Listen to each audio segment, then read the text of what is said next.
Okay, Andy, I tiptoed. I undid everything on wire tie number 1, but I did not go ahead and pull the wires apart. Just they wouldn't be flopping around while we're not here, but it's only one turn to release them both. Those on the handrail, I think it's 0311 that you called out.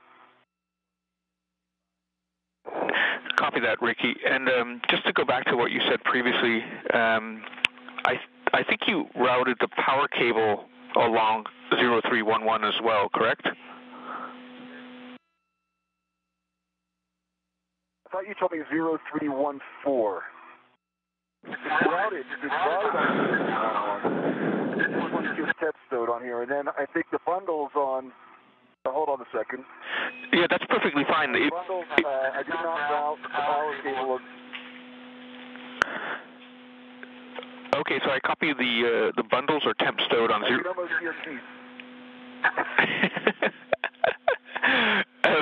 Okay, so. Yeah,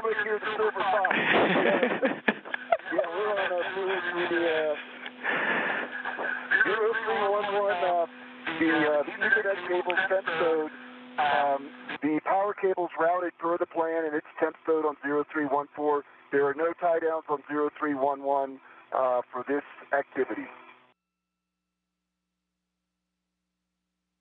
There's another cable routed here, but in other words, but it's not ours. Okay, I think we'd like just to have the power cable with one wire tie tacked on to 0311 as well, and that would be the Zenith stanchion. You know what? I missed that. You're right, I missed that. I'm sorry. Yep, I'll put that down right now. That makes sense too. It's a good location, so sorry about that. No worries, thanks.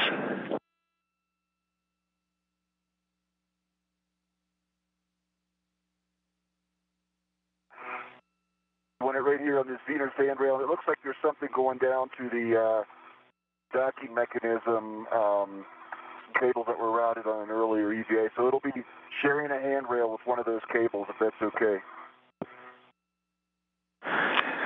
Yeah, it should be fine.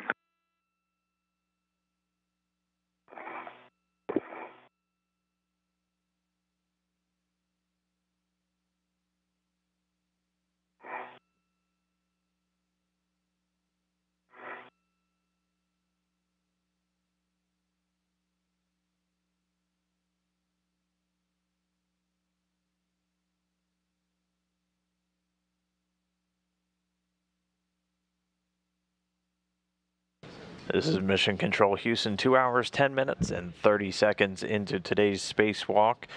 Hit a couple of snags with a MMOD shield, which was removed in order to attach a new data cable that's going to provide data to these new cameras.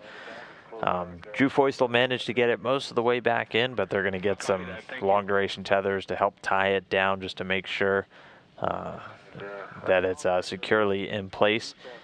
Meanwhile, Ricky Arnold still continued routing this Ethernet cable.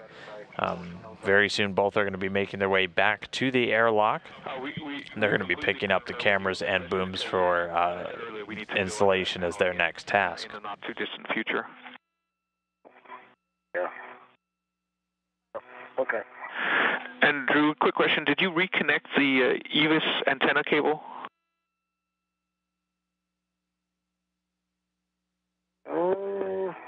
No. Can you keep that for the next? Yeah, that's no issue. We'll keep that for the future. Okay. Thanks. I don't believe.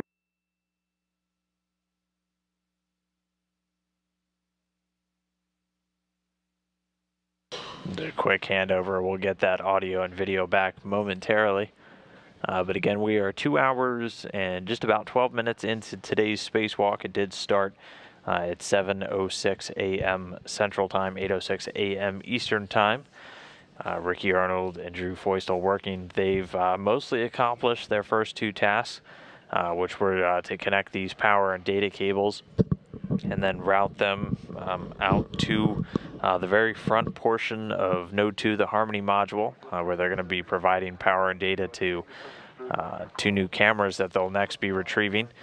Meanwhile, the Capcom, the ground IV here in Mission Control, Andreas Mogensen walking them through all of these steps and all the troubleshooting that they've been doing as well. Cap keepers that were added late, you don't need 0312. If you've done it, that's fine, but you don't need to. Got the hard part on. I got the wire tie out of the wire tie caddy without losing it, so I'll go ahead and tack it down while I'm here. All right, copy. Andy, I'm back at the airlock. All right, yeah, I don't think I'm far behind you here, to be honest, and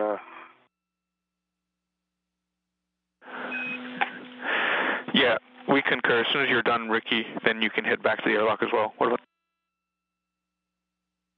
All right, one tie on this, and thermal cover's open. Copy, thermal cover open.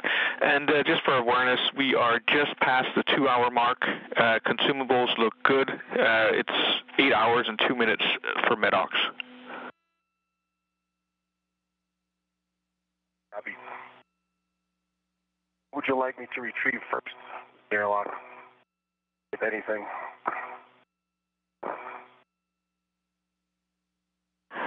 Just a second, Drew. And so this is a view from Drew Foysel's helmet camera. He's back inside the airlock right now. He's going to retrieve some tools. He's going to retrieve some long-duration tie-down tethers that he's going to use to secure that MMOD shield in place. He's also going to retrieve one of the two camera booms with the high-definition camera already installed on top. Just a second, Ricky. All right, I'll stand still.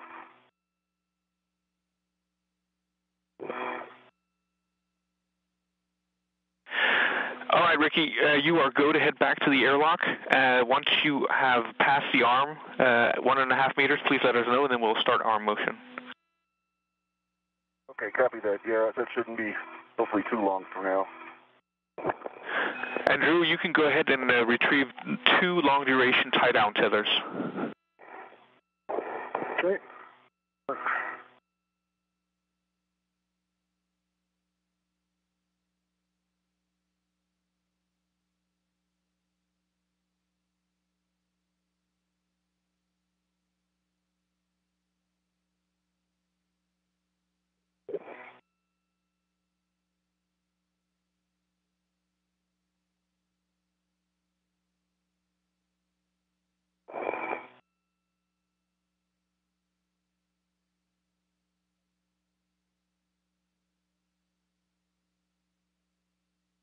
I've got one retrieved.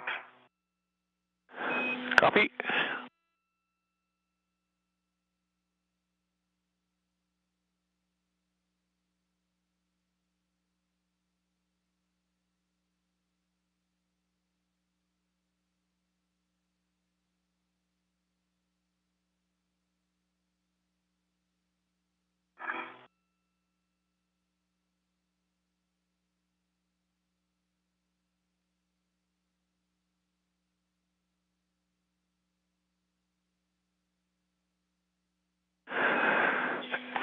And Ricky, as you're heading back, just a reminder, pick up your green hook. Yeah, I'm there now, thank you.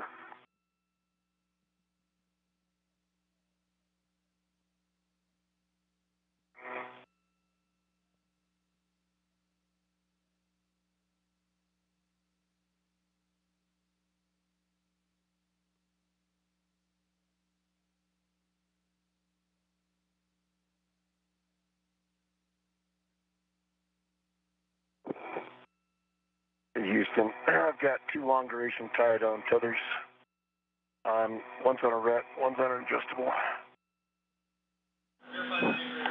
Copy that, Drew. And could you verify for us that each long-duration tie-down tether has a wire tie on it? You do. Copy. All right. Then you can retrieve boom 17, and as soon as Ricky gets to the airlock, you can hand it to him. Or if you feel like it, you can temp stow it on the outside. All right, I got my green hook on my red Kirkham and head back. Copy, Ricky. And just let us know when you're clear of the arm. I will call. Yeah, I'll give you a call here in a second. Sorry. Let me turn around.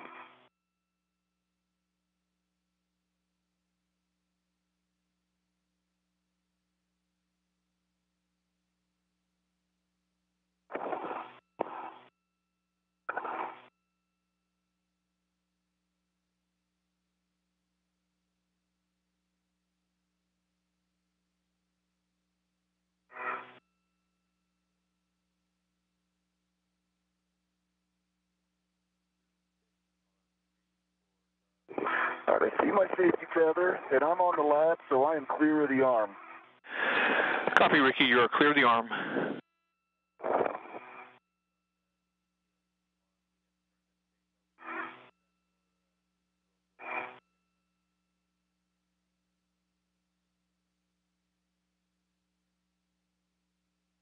And Andy, is the large small coming with the boom? That's affirmative. The large small red is coming with both booms. Okay.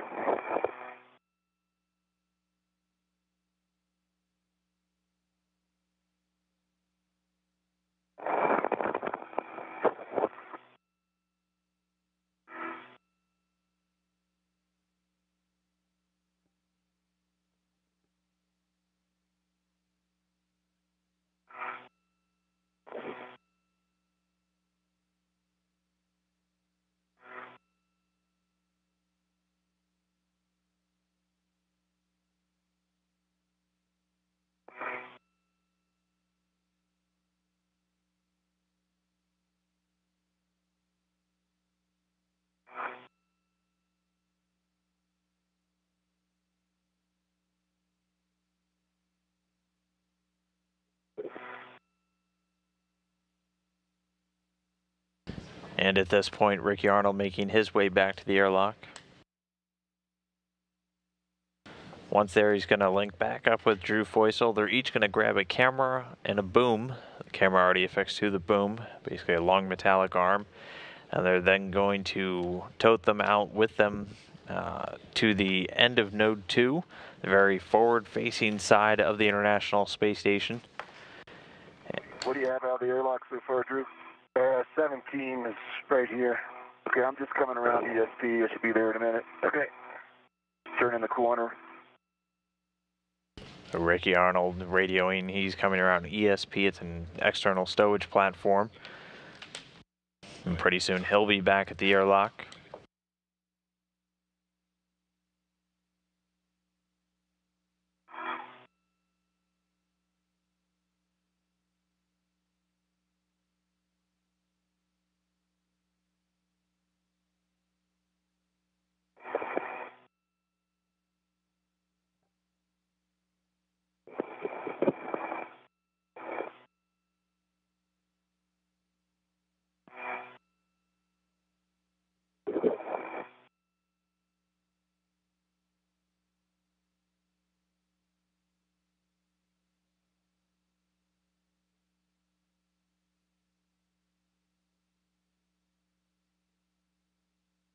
Yeah, it's driving me crazy. It keeps floating out.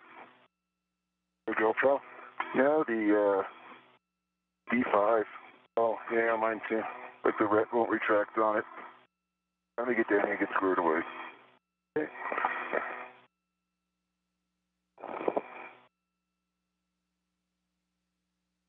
The large small hanging right there if you want to use it or not.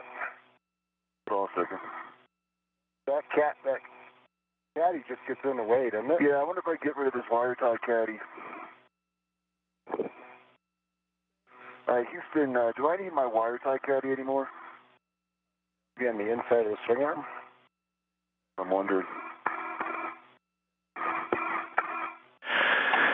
We're checking, Ricky. I mean, you can get rid of it, Ricky.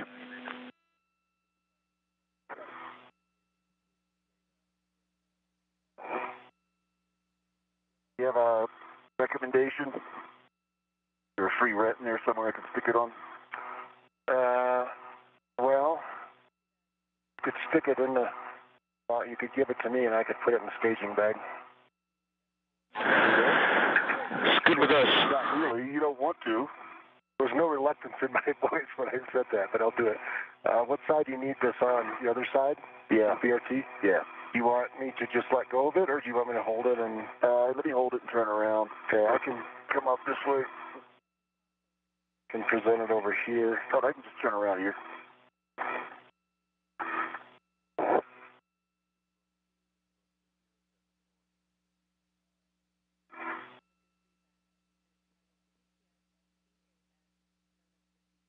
Get it on there. Right. See that? You got 2 lock jaws? Got 2 lock jaws. All right. You want to show that? Wait, right to it on it somewhere, and I'll pull mine off.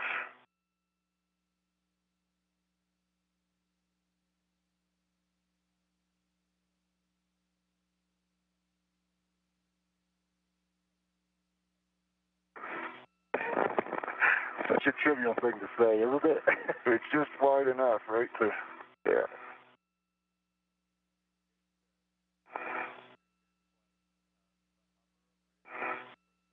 You got it too far away from me.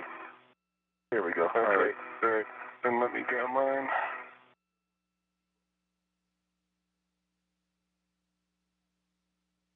It's an easy thing to say.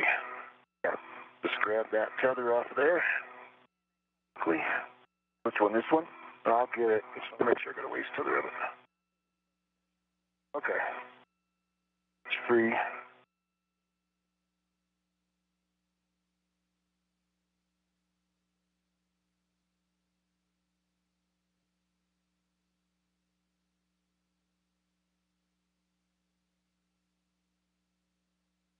Try to keep it next to me. Hey, can I give you this thing? Yeah. I know you don't want me to, but here. I mean, there's tether on it.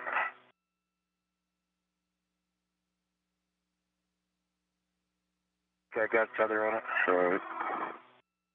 Release mine. There you go. I got it. Thank you very much.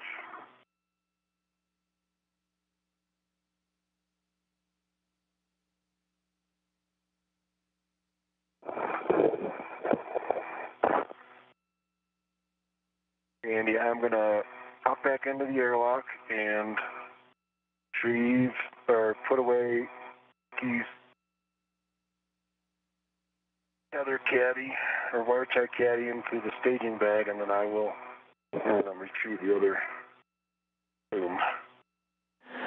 Copy that. And so you'll be retrieving boom 16 with the large small red again. Okay. Why don't we take a potato here when you get out, and I'll check your safer handle and stuff and before we head back. Sounds good. And Ricky, if you're hanging out right now, we'll take a glove inspection and hab check from you. Tap is dry. Right glove, I don't see any changes. Left glove, no changes. Left glove, no changes. Copy, thank you.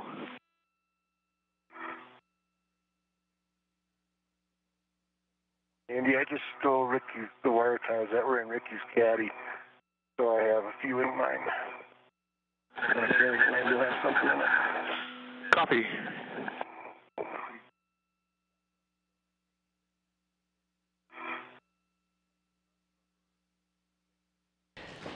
And so with both spacewalkers back at the airlock right now, they are retrieving those camera booms. That's going to be next up, and pretty much their primary task for today is to get these installed. Here for a little while with me to help walk us through what they're doing and why this is important for the future of operations on the International Space Station. It's Robert Dempsey, a NASA flight director, Dr. Bob, as he's affectionately known around here. Bob, I want to thank you for joining me first of all. It's an exciting day. It's a spacewalk, so it's got to be exciting too to see this work getting done for what you guys got coming up in the future. You are exactly right. I have been working in one form or another on the Commercial Crew Program for almost 7 years now, and this is a major milestone getting ready for the uncrewed test flights that SpaceX and Boeing are doing later this year, and it's really becoming real. So it's very exciting personally for me and my team to see this happen. Arm is at this time. Arm is moving right now, but depending on how far it's gotten, we'll peel you off, Ricky, and probably get you started on the CP3 task, and let Drew finish up boom installation with the different power and Ethernet connections, and then followed by the tie down of the MMOD shield. Okay. This translation is going to be sweet with these booms down around Columbus. Just not much room there. Yeah, we copy. And if you need to, you can, move a handrail row further down. Okay, yeah, I'll take another look. Yeah, I guess now we're not constrained by the wire ties, so it's a good call. The handrails that bag is on, the two Nader ones that I tied the Ethernet cable to, do they extend all the way down to the circumferential rail on the lab?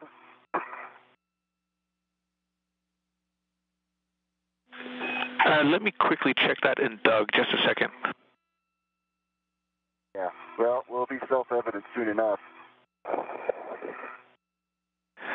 No, it doesn't look like they do.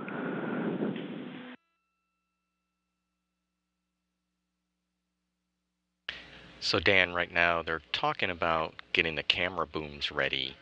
If you have another recommended translation path out there, I'm not sure how well mocked up the closeness of that translation is between the node and Columbus. And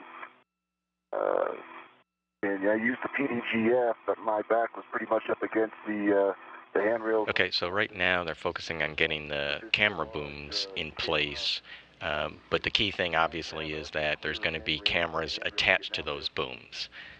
We're adding two external high-definition cameras to the front of Node 2, which will provide a great view of these commercial crew vehicles as they're coming up and preparing to dock with the International Space Station. Pretty close to inaccessible. You got to really reach for it off of the PDGF. It doesn't really buy you much, though it makes the translation possible. But the cameras, I think... There are cameras on the space station right now that can be turned forward. The thing is, they are standard definition cameras, and also, believe it or not, there's enough structure out there that would block a number of those views as the vehicle is getting closer to the space station. So this will provide high definition views and completely unobstructed.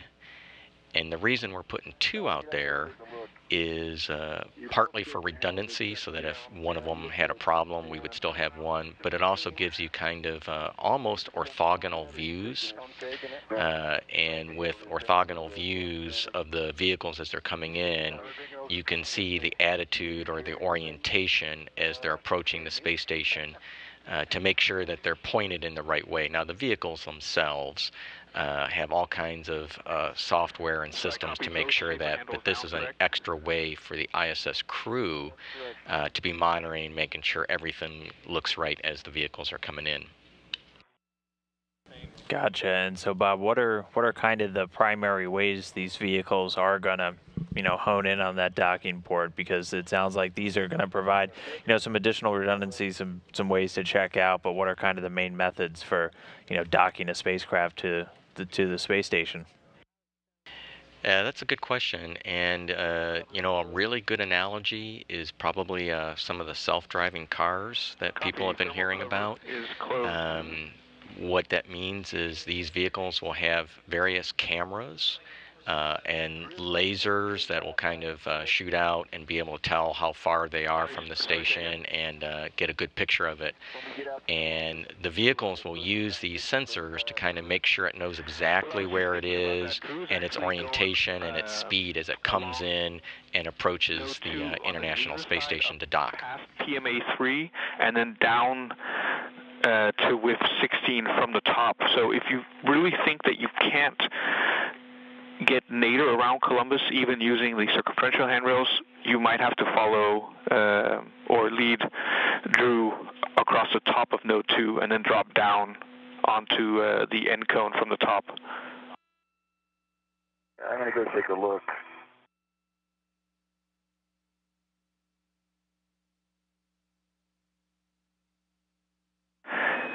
And Drew, once you're done getting boom 16 on your BRT, then before you head off, we'll take a glove inspection and hab check, please. Okay, hab is dry, and gloves look good. Gloves look good. And hab is dry, and I got the boom on the back.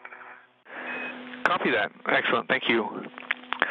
So your translation path through is up the cedar spur and then down the lab struts, and then forward along the lab across to node 2, and then you want to stay on the top of node 2, take the gap spanner up to PMA 3, and then drop down to width 16 from zenith. Okay, copy that. And Ricky, you're taking the same way back around ESP2 along the starboard side of lab to node 2. Copy that. Hey Drew, would you, how's my safety tether look? Your safety tether is fine. It's coming off of your left side. It's around the front, so you're in good shape. Copy that. However, is kind of perpendicular, but it looks okay. All right, well, it looks like both of our spacewalkers have their camera and booms in hand, and they're going to start making their way out again to the forward portion of node 2. Yeah, it's back behind you. Maybe I ought to take it back behind me a little bit more. Oh, I can't tell you what's the best way because it's a pretty big camera thing here, but I'm heading up for spur. And just for your awareness, we are still moving the arm, so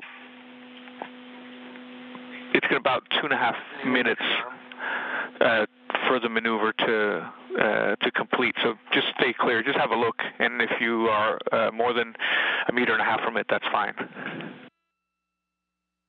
Okay, and does this mean that the arm checkout was okay with the new cables? Yep, arm checkout was good. Everything looks fine. RGF or whatever as well. You got a good view of the of me over your. Yep.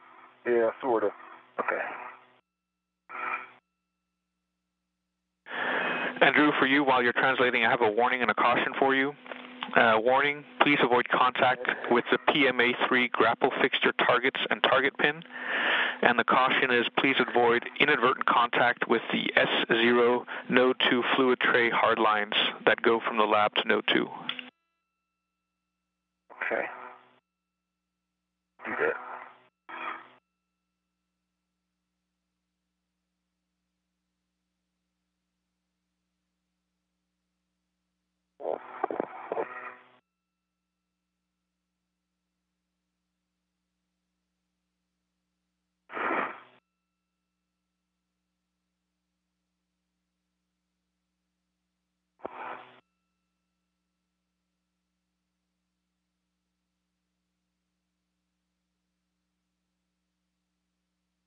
Yeah, they got a decent view of the arm. Looks like we're clear. I can't see it at all, Ricky. Oh, I see it now. Yeah, we're clear. We're way clear.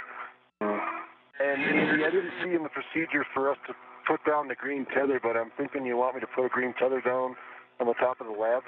Have here a green hook.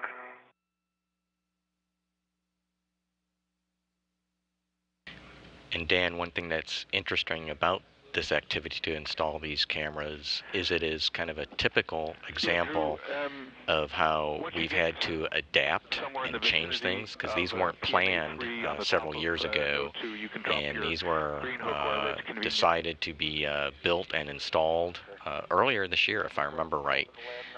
So they turned it around fairly quickly to build these cameras and get them up there. and get them ready for the spacewalk in preparation for the commercial crew vehicles later on. Yeah, and there's been a lot of tweaks and mods to the station over the last couple of years, hasn't there, as we continue to get ready? I'm heading across the top of the lab. They probably hear me beating on it too. Yeah, I don't think people realize that it's a lot like your or my home that, you know, gets remodeled or rewired after times or particular things that you have to change as you figure out new and innovative ways to use this facility to do research or get our astronauts up there or whatever you're going to be doing.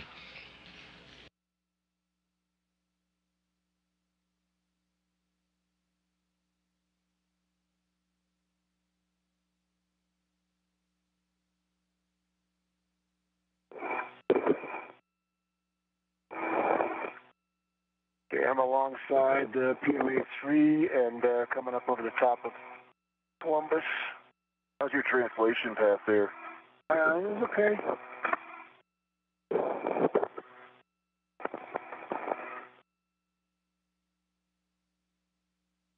Just wondering if I should come over top of you. Well, I don't know. You got nothing down below, or is it too tight? It's pretty sporty. I'm worried about this camera. Andy, I am at WIF 16. Copy, Drew. You are at WIF 16. So the first thing for you is to verify that the HD camera cables, your safety tether, and the IDA cable bundle, which should be on the No 2 handrail 0315, are all clear and outboard of the WIF installation corridor. So just make sure that you're able to install the boom in the WIF without getting anything snagged. I believe, yes, I can do that. Okay, and a caution for both of you, once the booms are installed, please avoid imparting kick loads above the midpoint of the handrail. Copy.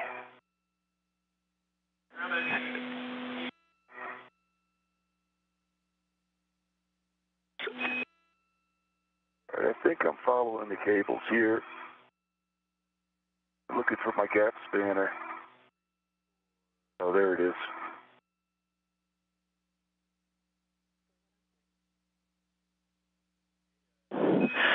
And Drew, for you, you are go to install boom 16 into WIF 16 and aligning the single black line on the boom with the single black line on the WIF. Okay, so what he just gave him a go for was actually installing the first boom, he said, into WIF 16. That's worksite interface. Worksite interface fixture. And we have these around the space station, and you can see in his helmet cam right there the tip of the boom that'll fit into that WIF and lock it into place. What's key here, of course, is locking it in the right way so that it's angled just right to view the spacecraft as they're coming up. The boom that you can see there is about 55 inches long, if I remember. So he's going to snap it into place there, and then later they'll attach the camera to it. And then just let me know when you're by WIF 17. It'll be a couple more minutes. And I have the boom installed on WIF 16, black on black. A good toll test. And a visual check. Excellent. Great news. It's fully mated. Yep, fully mated. Copy. And then just one more step to verify that the IDA cable bundle that's labeled Whiskey 2250 is not trapped by boom 16. 50. I guess not. I'm not sure what you mean by trapped. A single point of entry there, so. Yeah, just I guess so that the boom wasn't, the coils of the cable weren't trapped in the installation. But we see it in your WVS. It looks good. Excellent. Good solid contact. Right on that with 17. Copy that. So big picture, Ricky, is we'll get you to install the boom, and then there'll be a couple cleanup steps, and then we'll continue with the CP3 task for you. So first thing, Ricky, is to verify that the HD camera cables and your own safety tether are clear and outboard of the WIF installation corridor. Well, I believe that is the case. And for both of you, we are approaching a day pass, just for your awareness. So Ricky, you can install boom 17 into WIF 17, aligning the single black lines on the boom with the single black line on the WIF. And for you, Drew, you can attach the large small ret from the medium ORU bag to node 2 handrail 0315. That's where the that IDA cable bundle is. Okay. You need any help? You got it. Oh, I might have it. So they're getting ready to install the second camera boom, and they also mentioned they're attaching this to the international docking fixture adapter. And there's two of them, or will be two of them, on the space station. This one on the Node 2 forward port was installed a while back, and then later this year we'll be installing the one on the zenith or top side of the space station. We want to have the ability to dock two vehicles, two crewed vehicles at the same time if need be, so that we can maintain, you know, a strong presence of astronauts on the space station.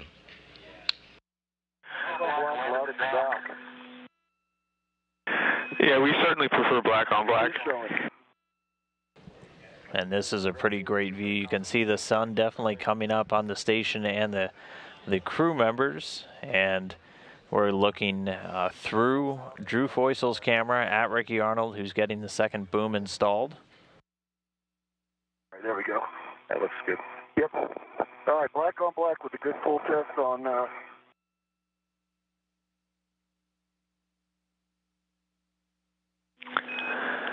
Excellent. We copy black on black with a good pull and twist test, Ricky. So at this point, we have some changes to the procedure in order to get you ready for the CP3 task.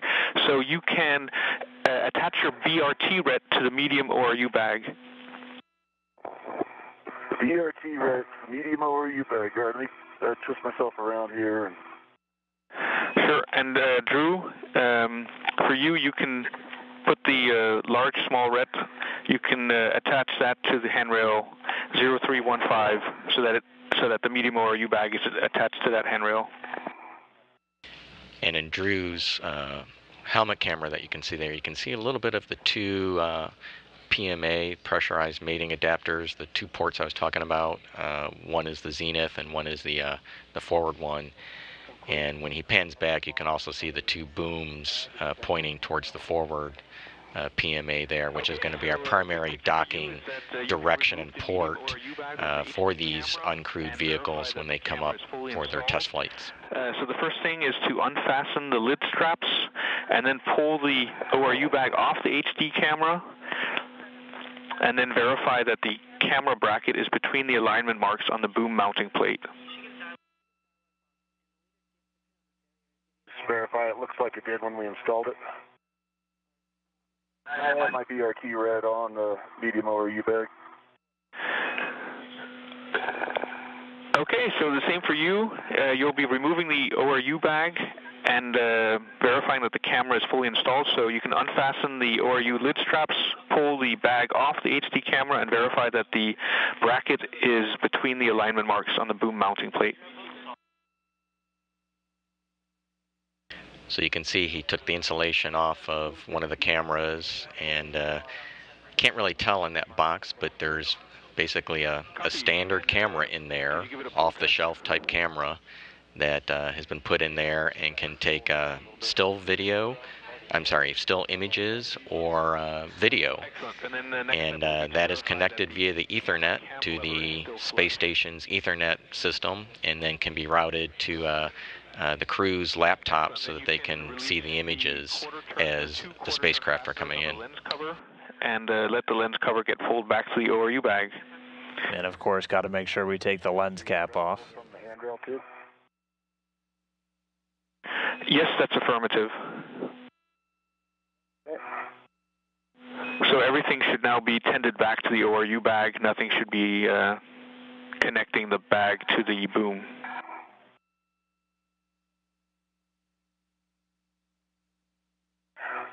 I concur. The bag is free from the boom. And all the items are tethered.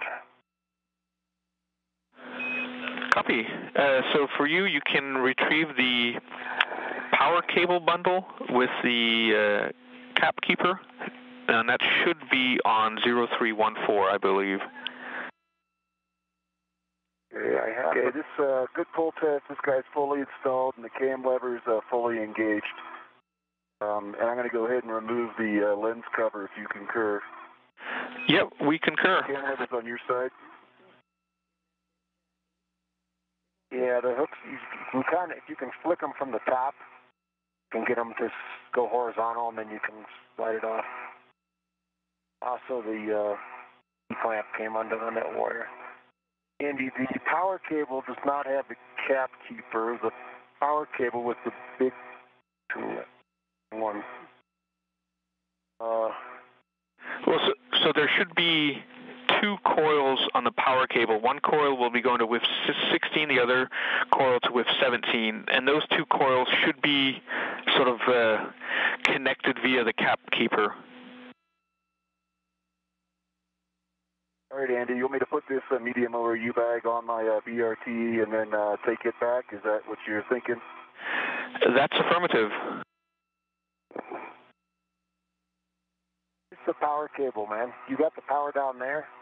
I think I've got the Ethernet here, Andy. Maybe not. Is it the I think that's the power right there. That's the first one I wrote. Okay, 2792. I've got it. I saw something else with the words power on it. It's the wrong cable. Yeah, there's a lot of stuff here. Okay, Andy, I've got the power cable. What would you like me to do with it?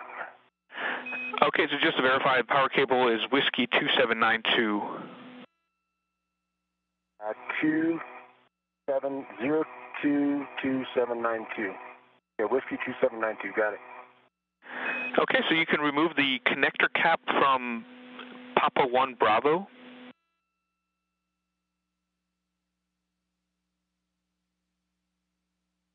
Okay. That is.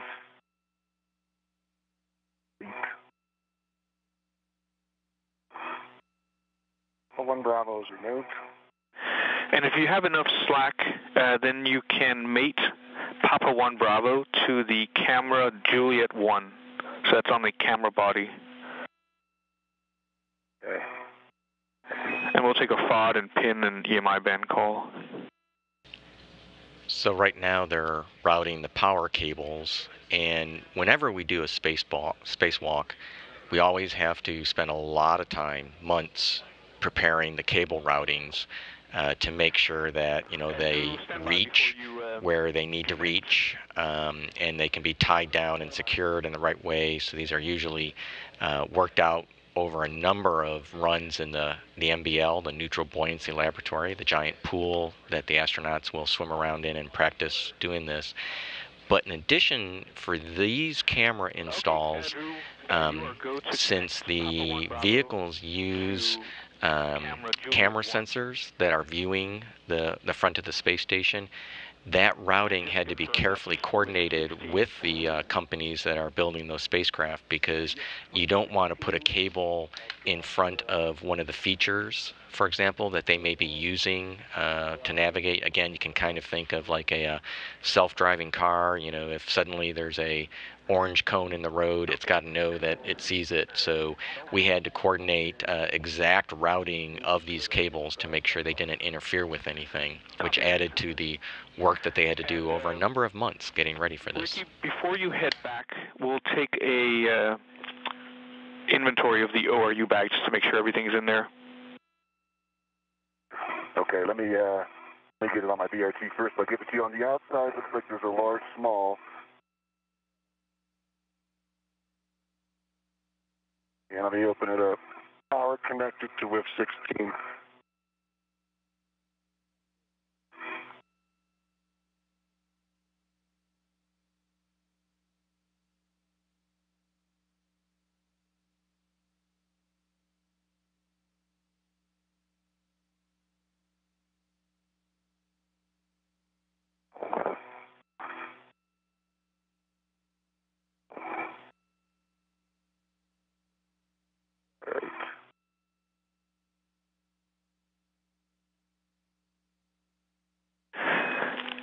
Drew, I'm just getting steps to you. Just a second. Okay.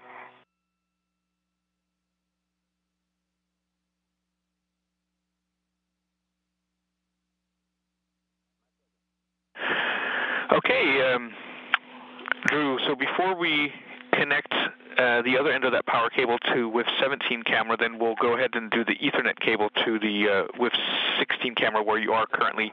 So you can retrieve the Ethernet cable bundle. I think it's on 0311. Maybe Ricky can confirm if he's... That's where it is on 0311. I'm trying to get out of your way here. I just have a little bit of other snarl. Retrieve it right now. So, need any help? Or you good?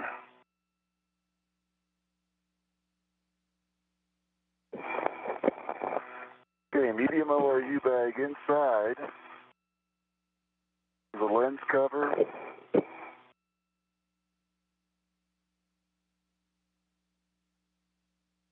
On an adjustable, which is on a red. Expected anything else, Randy?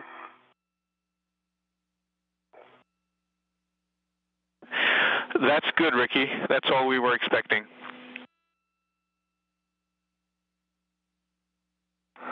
So we'll take a glove inspection and hab check from you before you head back? I have. That glove looks good.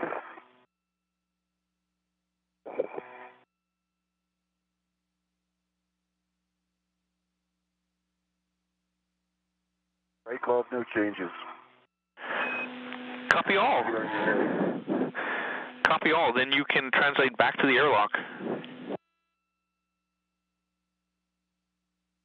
And so at this point, the two crew members splitting off. Drew Foysel's continuing to work with these two new cameras. He's hooking up the power and the data.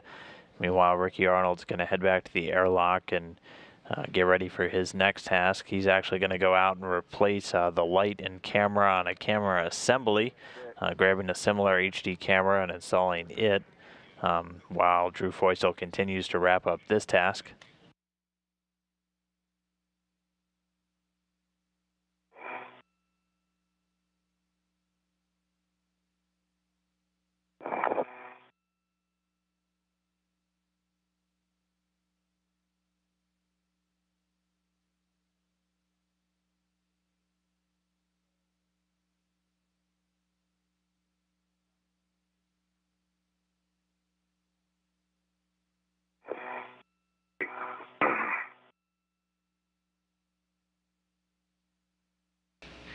So I mentioned that these cameras will provide views for the ISS crew. In addition to just showing the image, what we're planning to do is have some overlay graphics on top of it. And what these will do is show the crew where we think the vehicle should be. And here's an example with the Boeing Starliner vehicle approaching the space station. And those green lines, those green circles, give you indications that it's in the position you want it to be.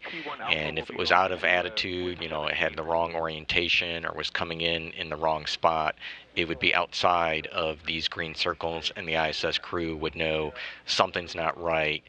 And on their laptops, they actually have commands that they can issue to tell the vehicle to freeze where it is, or even if they're concerned about it, to go away from the space station. Now, of course, the mission control will be monitoring very closely as well, but it gives an additional insight. Removing the last cap from the cable so that everything is separate now on the caps. Okay, we copy that. As 1, 2, 3, 4. And again, we are 2 hours, 57 minutes into today's spacewalk. And that actually marks another milestone for Drew Foysel, who, as we mentioned, he was poised to climb up the leaderboard of all-time spacewalking astronauts and cosmonauts. He actually just passed former NASA astronaut Jerry Ross, who had 57 hours and 55 minutes in his lifetime. So Drew Feustel now in 6th place, and as we talked about earlier in the show, he's going to continue to climb. If the spacewalk goes the full 6.5 hours, he will eventually surpass NASA astronaut Peggy Whitson and move into 3rd. It's still Medox, and we're tracking 7 hours, 59 minutes, so you guys are doing great. Hey, Ricky. Yes? Didn't we hear something about 25 something or another today? Something. 25 what? Something about 25. Isn't there a color that's associated with the number 25? Silver. Silver. Yeah. That like age is a sign of aging, or? It is. And it turns out if you were a sticker for EVA once every 2 years. Yeah. In a 50-year career, you can get 25 of those. 50 years, yeah. Isn't this Keith's 25th EVA to lead or something like that? Did we hear that?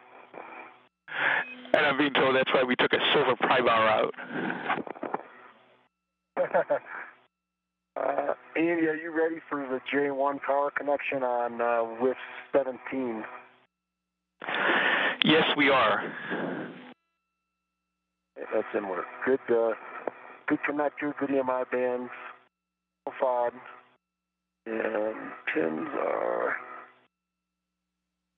thermal covers coming up, Andy. Copy, thermal cover coming up.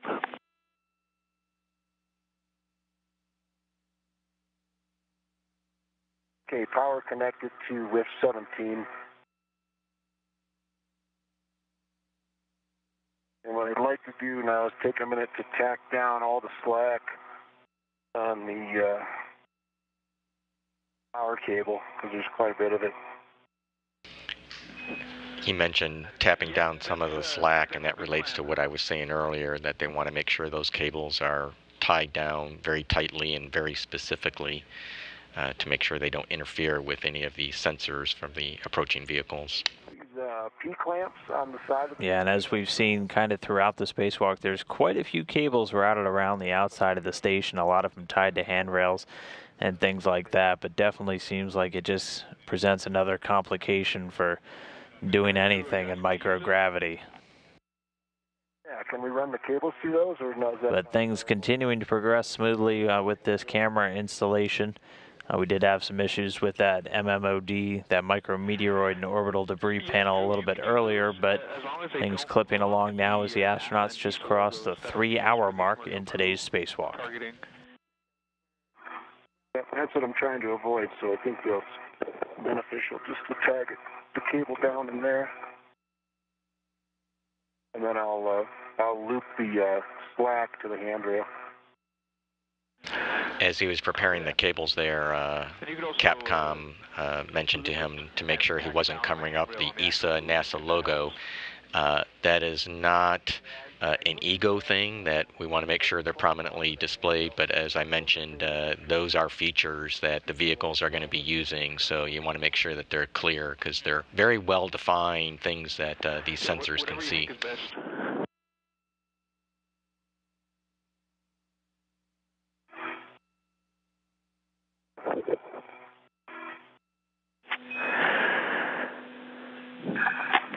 And Ricky, for you, you can stow the medium or U-bag in the airlock, and then you'll want to retrieve the PGT and stow that on your swing arm, and then retrieve the large or U-bag and stow that on your BRT.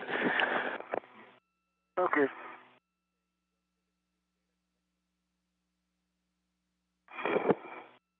These cameras are not the only upgrades that we've been doing preparing for the commercial crewed vehicles. We've also installed some equipment called the C2V2, or Common Communications for Visiting Vehicles system. And the most recent Cygnus vehicle that rendezvoused a week or so ago used it for the first time.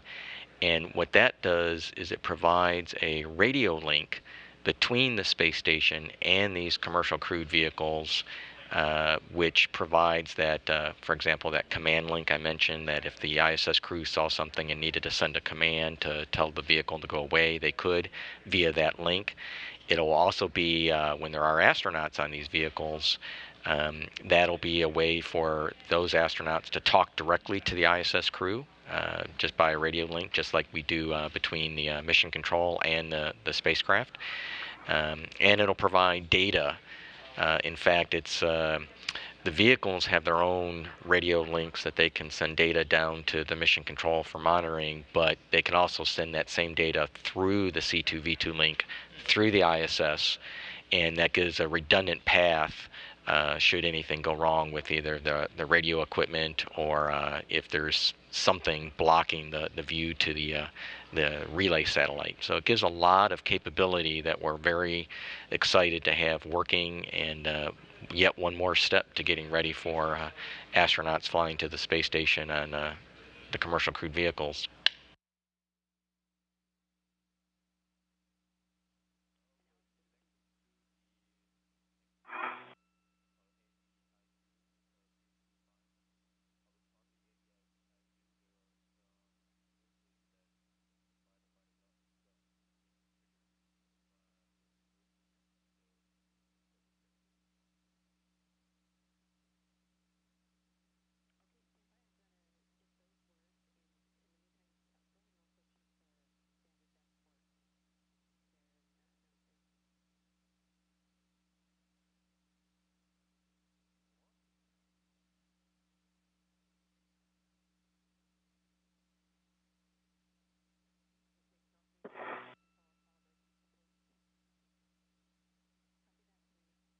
All right. I'm going to go after the Ethernet cable and save the final tie downs over here for you when that's in place.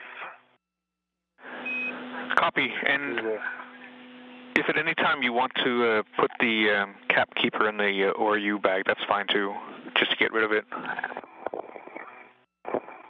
Okay.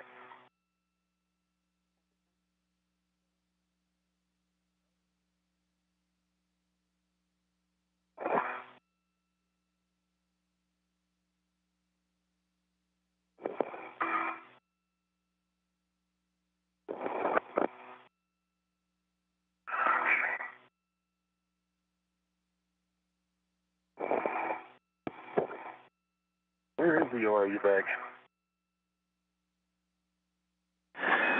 So you should have left your medium ORU bag up on handrail 0315 by WIF 16. Oh, okay. I thought you were talking about a different bag, but I understand. No, Ricky took his ORU bag back with him.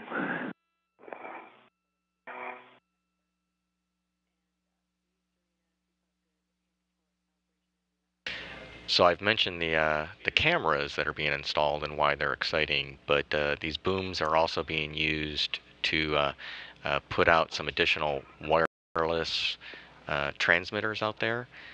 We do have a wireless external system that can be used to communicate with other external cameras, just like they're installing, but also we're trying to expand that network to provide additional wireless paths for payloads that may be installed externally on the Columbus or the Japanese modules, the European and Japanese modules, to give them additional capability in the future via the wireless network.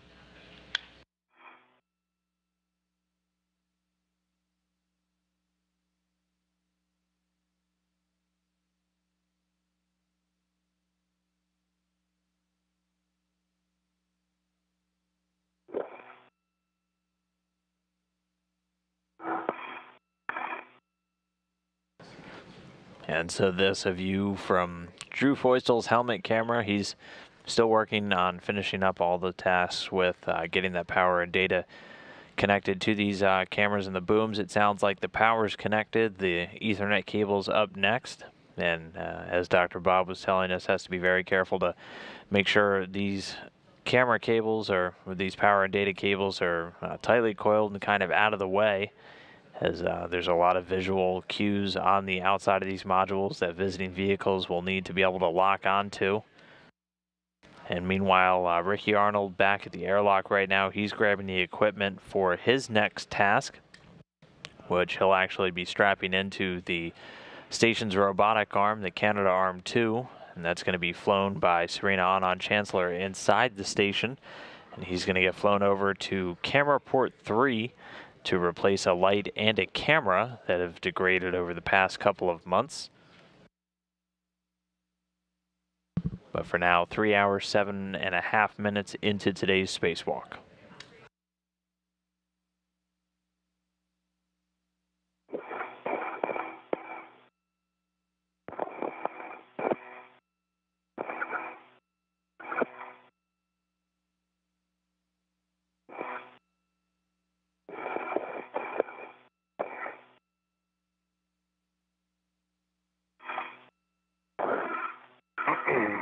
Getting there. Yeah, a tricky work site. Yeah, we copy, Drew. With the offset between Columbus and the end cone here makes it tough to translate around.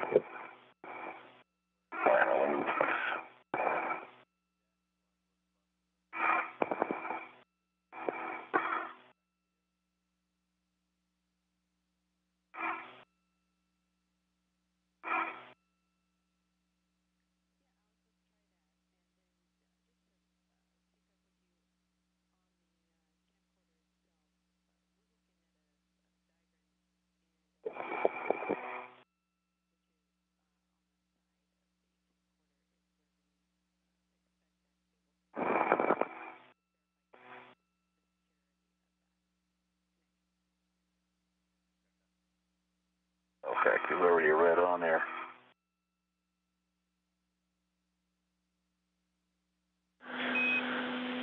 And so, Yeah, Andy? yeah, go ahead. I'm leaving, so I just reconfigured my mini workstation. I moved the GoPro on its integral tether to the front of my mini workstation. I removed one the RET from my camera, and I'm going to use that RET to manage the swing arm. I mean, the swing is attached to the swing arm and the PGT. And then, so that leaves the large, small,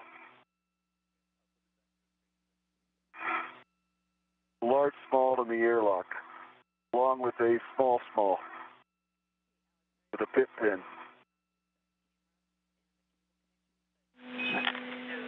So you're going to leave the large, small ret and the small ret with the pit pin. You're going to leave that in the airlock. Is that correct? That is correct.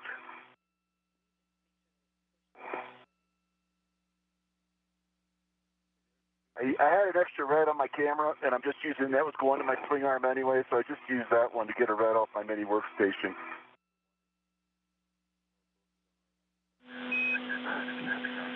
Okay, we're happy with that configuration.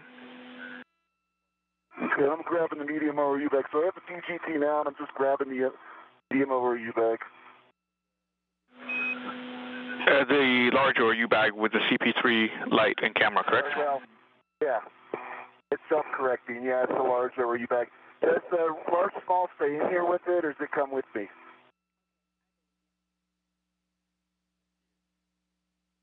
I think it stays. Yeah, it can stay in the airlock. Okay, that's there. So I'm leaving, looks like there's two large smalls, and then the small with the pit pin, or I'm leaving behind on this trip.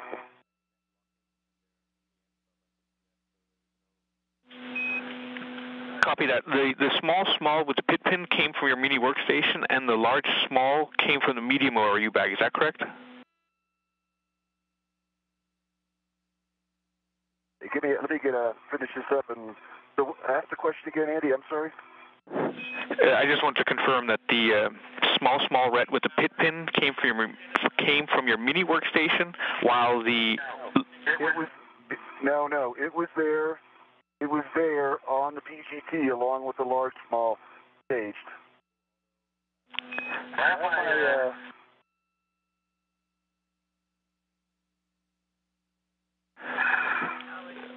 Okay, I understand. Yeah, there were two reds on the PGT, A large, small, and a small, small. And I left the both in the airlock. And I have my BRT on the large over U-bag. Copy. So you mentioned that they're going to work on camera port 3. That's another external camera.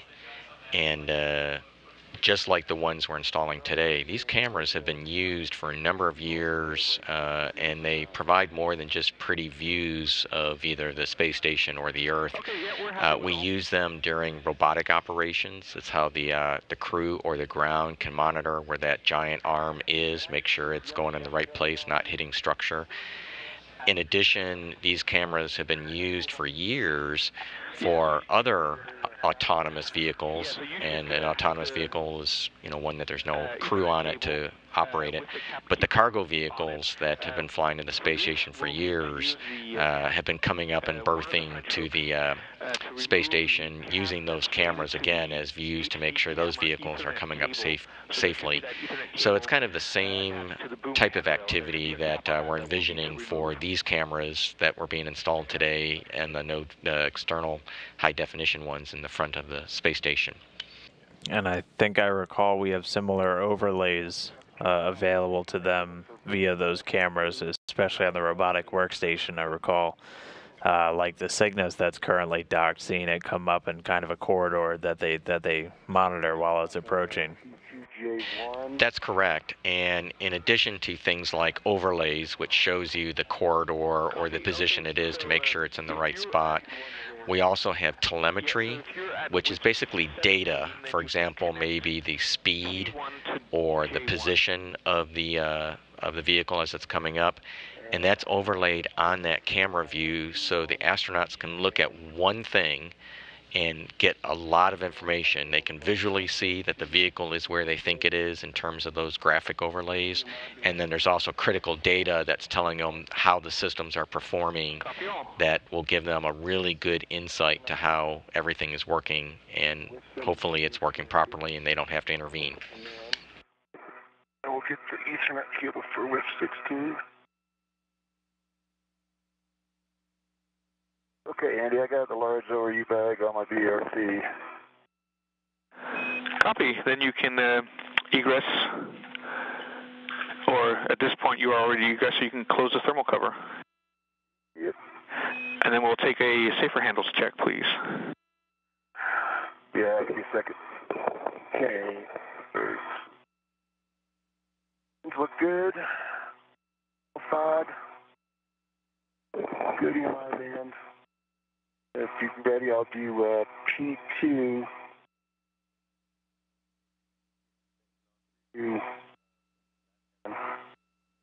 Safer handles are good. Copy. Good safer handles from you, Ricky, and Drew, I think I copied from you that you are ready to connect or to mate P2 to Juliet or to J1, correct? Yeah, just confusing by the labels. So I have the J1, P1 coming from WIF 16. And you want that connected to P2, J1, the cable? So, sorry, let's go through it again. So, are you on WIF 16 or WIF 17 now? I'm now on WIF 16. Okay, so on WIF 16, you will be connecting P2 to the Ethernet cable J1. That's the camera Ethernet cable J1. Right, okay, so P2 to the camera cable J1. It says J1, P1 on it. Yep, that's correct. Okay.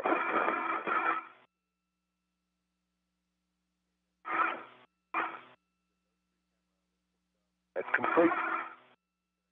All connections are mated, and I'll take a minute here to tie down the cables again. Yeah, excellent. If you could coil the remaining cable and tie that down and try as good as possible to deconflict the power and Ethernet cables. Yeah. Okay. I'll do what I can. Just best effort basis. devices. So now that both the Ethernet and power cables are connected, he's now trying to make sure that they're out of the way, and at least in this view of his helmet camera, it looks like it gives a pretty good view of at least the ESA logo as being unobstructed, and there's a whole bunch of features around the whole front of the space station that they need to keep clear of, and it looks like they're got the cables tied down pretty well out of the way. Contact with the passive UMAs and the TUS cable, which run along the Zenith and Nadir CETA rails. Okay, copy that.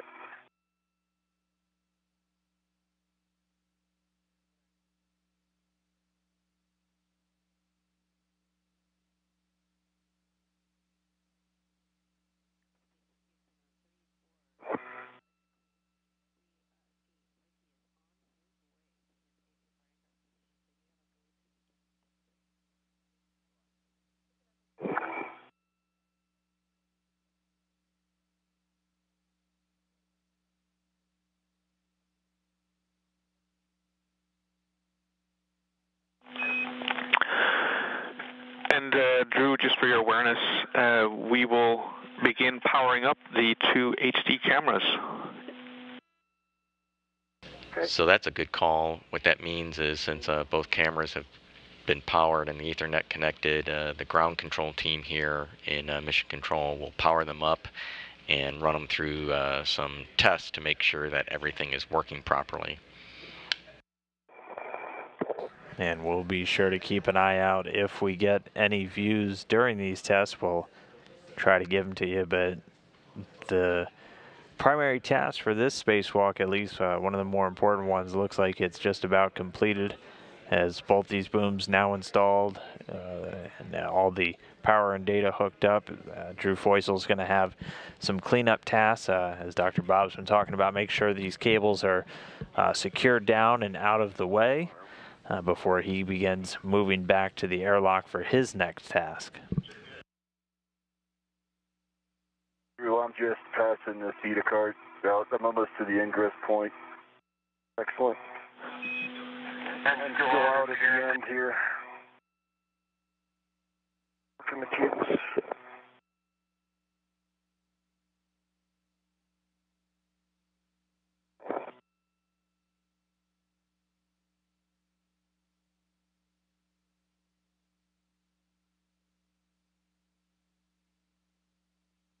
Andy, my plan is to stow the bag, grab the APFR, ingress the APFR, put it on the arm first, then ingress it, then go grab the bag once I'm in the arm, rather than trying to ingress with this bag on. Yeah, that's correct. So you can temp stow the large ORU bag close to the ingress position, and then you want to go back to the starboard CETA cart with one to retrieve the APFR, and then install that APFR, and then retrieve the ORU bag, and then ingress the arm. I'm going to ingress the arm without the ORU bag. Okay, you want to ingress the arm without the ORU bag? Yes. Yeah, that's perfectly fine, as long as you can reach the ORU bag from the arm position.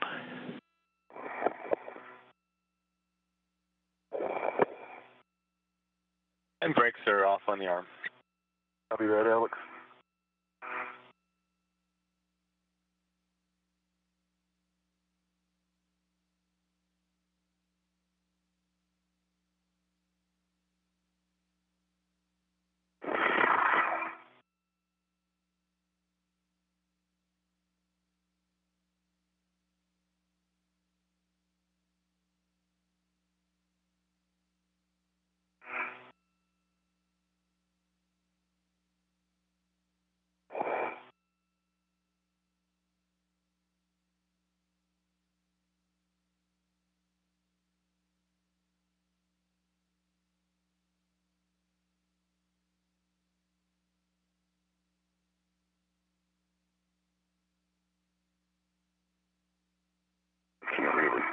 And in this view right here, we're looking at Ricky Arnold. He's getting his bag situated, and pretty soon the robotic arm, which is in the very top left corner of this view, is going to start getting flown in a little bit closer to him.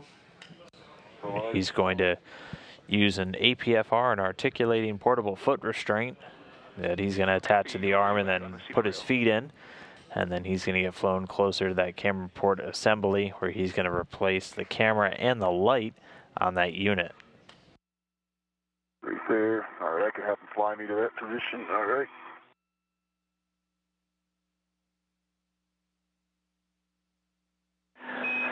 And then, Ricky, you'll want to get the APFR from the starboard cedar cart with one. Copy that.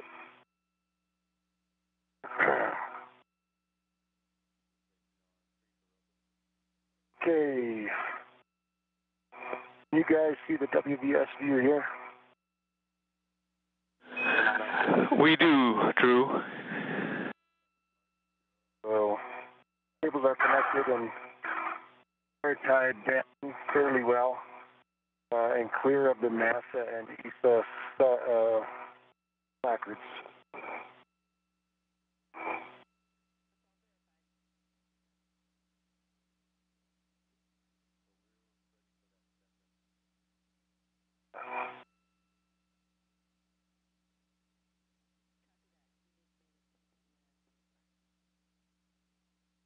London? We're going over London?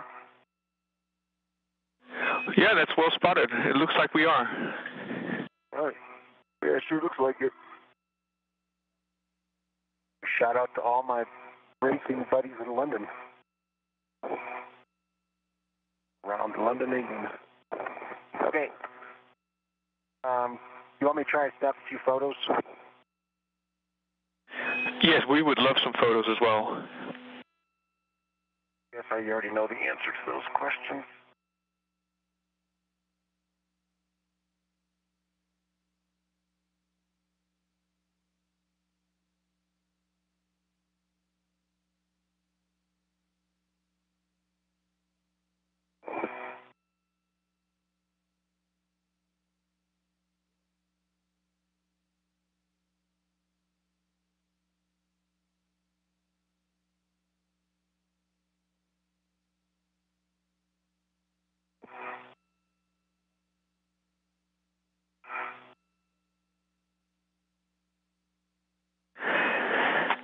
Andrew, once you've taken photos, then you can go ahead and stow both cap keepers and your wire tie caddy in the medium ORU bag.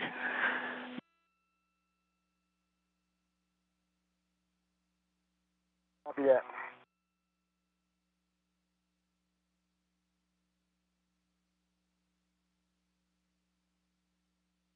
Okay, I got a bunch of photos for you. Over to the bag. Excellent, we appreciate it.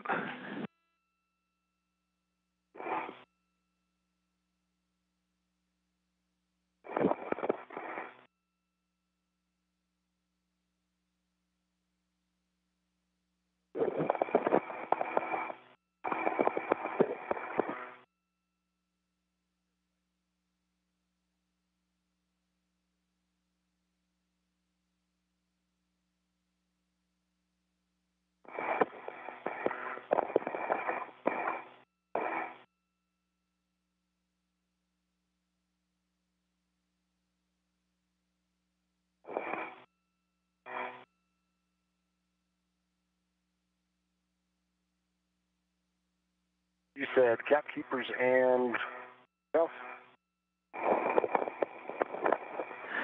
Copy both cap... Caddy? Yeah, and wire tie caddy in the ORU bag as well?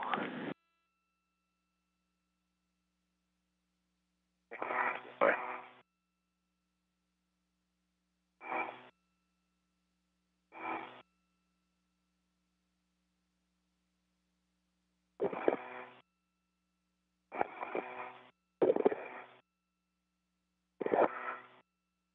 Ricky, Serena is ready on the arm for you.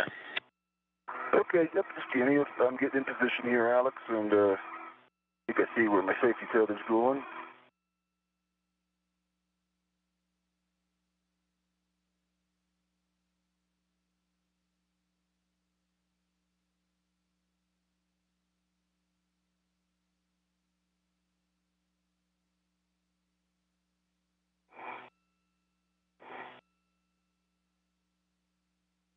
And you got one cat keeper in the bag. Copy.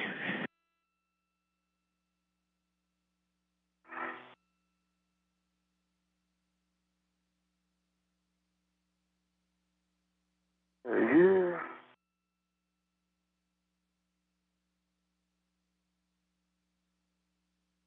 And over here, we can see Ricky Arnold getting situated, floating just in the middle of your screen there. That's the APFR, that foot restraint that he's going to be attaching to the robotic arm and then eventually putting his feet in and getting flown over to the camera port assembly number 3.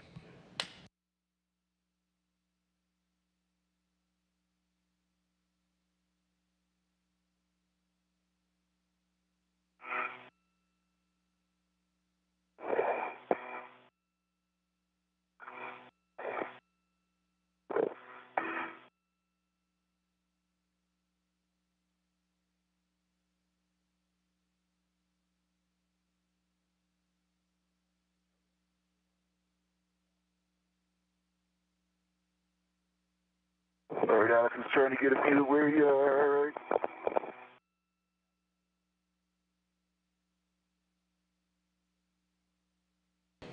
All right, well, I know I don't have too much of your time left, so I want to thank you for joining me today, Dr. Bob. It was good to see these cameras get put in place, and it looked like they got the cables out of the way, so those logos should be good to go. But, you know, another important step in getting ready for a commercial crew. Yes, this is a very exciting time to see this milestone be completed, and we'll be looking forward to the images that they've taken to document everything and make sure everything looks good. And it's one more step towards flying our commercial crews up here in a little while. Work site before we do the long duration time. All right, thank you much. Thanks for having me. Testing if the power cable connections are good here, so we just need another couple minutes. Okay. So I'm going to keep the long duration tie-down tethers out, and what I might end up doing is just tagging them to the lid of the cat's bag at some point as we come back. Okay, copy.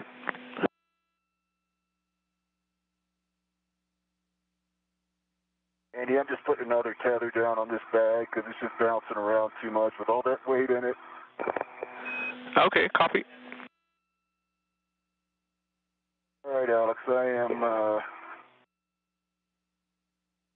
Rena, I am ready. Copy, Ricky. Do you want to start the GTA? Just give me a second here and get the APFR in position where I think it's going to go. Andy, medium RU bag is closed and still on the large small here on the 315. Copy, Drew. We'll take a HAP check and club inspection, and then I think we'll let Ricky do GCA. Okay. All right, Serena, let's go station aft. All right, so this is, we have a published position for that one, and indeed, we would go about a meter station aft. That sounds about right for a start. That's going to work. Okay, HAP is dry, gloves are clear for EV2. Copy. Stand by, Drew. Good motion. Okay, I see motion, and it's good motion.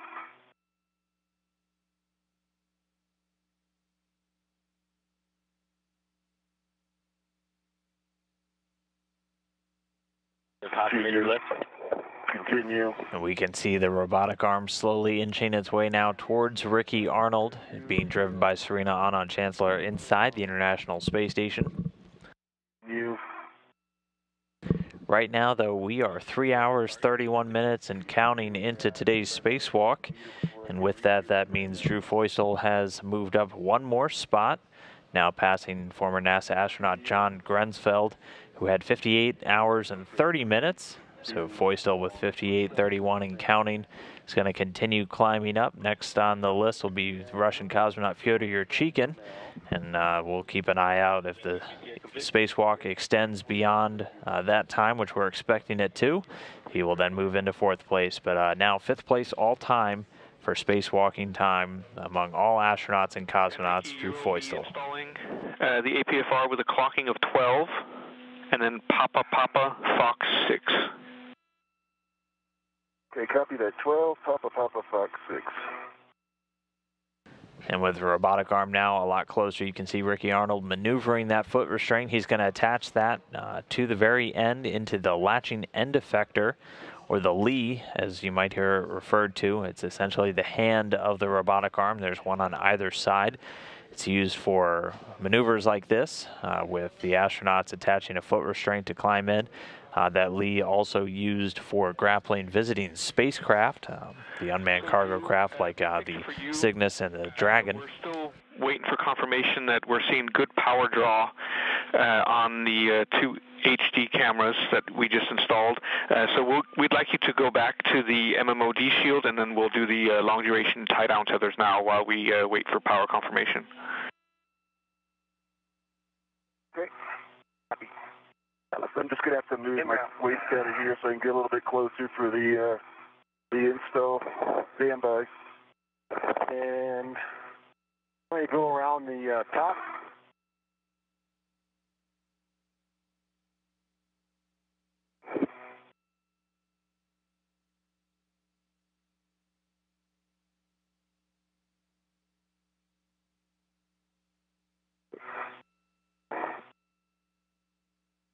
And so flight controllers here on the ground continuing to run checkouts of those 2 newly installed HD cameras. Meanwhile, Drew Foystel, who finished setting those up with the power and data cables, is making his way back over to the U.S. Destiny Laboratory, where they were working at the very start of this spacewalk today. There's still a micrometeoroid and orbital debris panel that they had to remove in order to access a data connection that's not fully installed. And so he's brought some long-duration tie-down tethers with him that he's going to use to help secure this panel in place. Yep.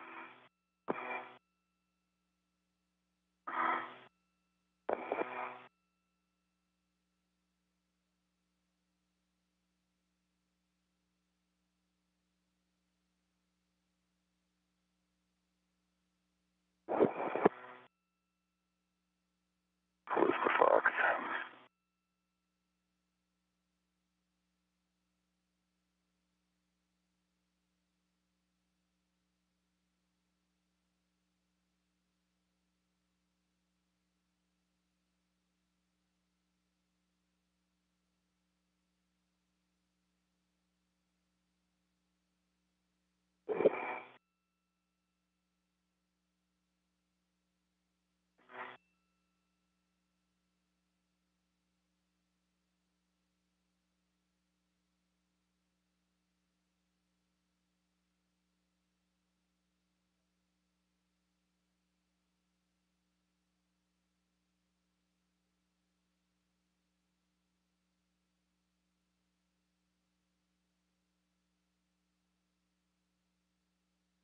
Andy, back at the MMOD shield.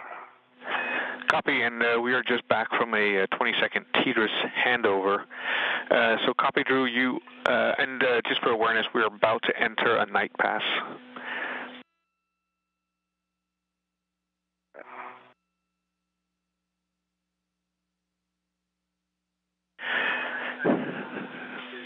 All right, Drew. 12 Papa Papa Fox 6 with a good pull and twist test. Copy all. Then you are go to do a safety tether swap to the SSRMS. If you want, I can walk you through the steps, or if you're comfortable, you can do it yourself. Oh, I would highly encourage you check it on me, please. So say again, Drew, Ricky? Go ahead and give me the steps, please. Okay, just before I give you the steps, Drew, you are go to reconnect the cable to the EVIS antenna.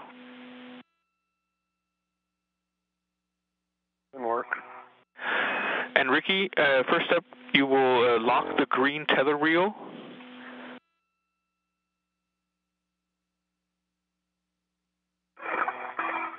Okay, where's that going? Is that going to 3247? Yeah, the green hook is eventually going to 3247, correct?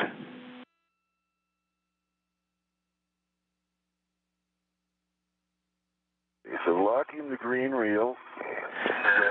Then check that the green hook is locked.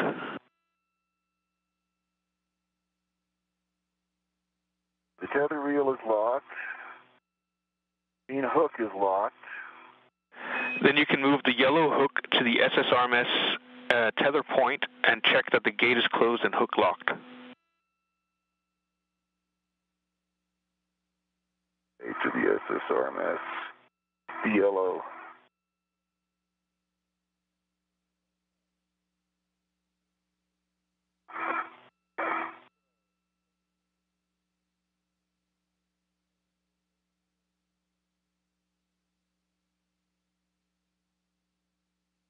You and Drew? Hanging in there. I think I'm about to install these two vibration items.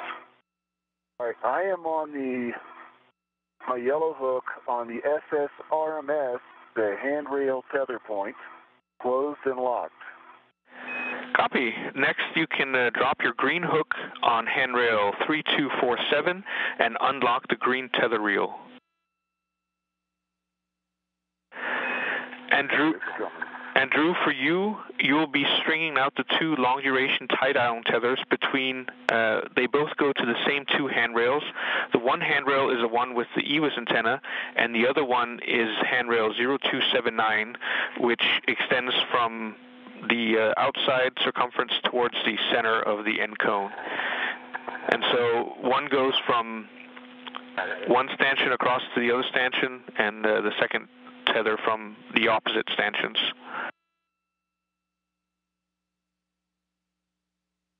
You want me to make a cross pattern? No, they should they should run parallel. Radio, right?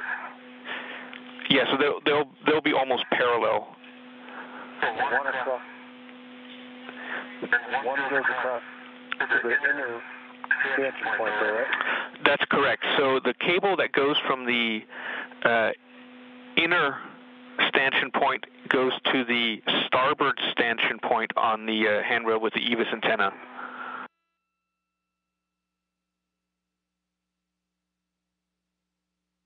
Okay, and how are they going to be parallel? That's correct. They're going to coming from both sides of the EWIS antenna. That's correct. They're going to be almost parallel. So from each stanchion on the EWIS antenna handrail, and then back towards that handrail 0279, but opposite. So they're not crossing, but they're parallel. Yeah. Okay.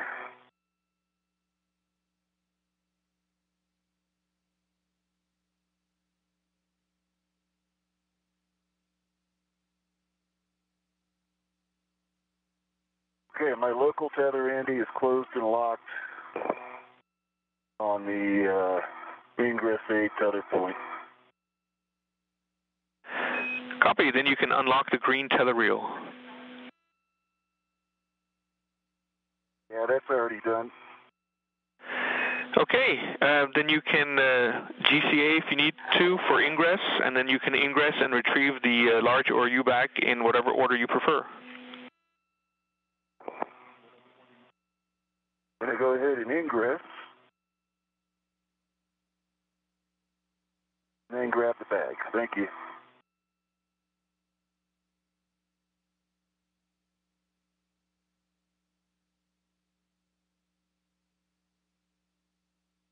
Actually, I'm going to release one tether point before I do that. I can't reach. Save an arm motion.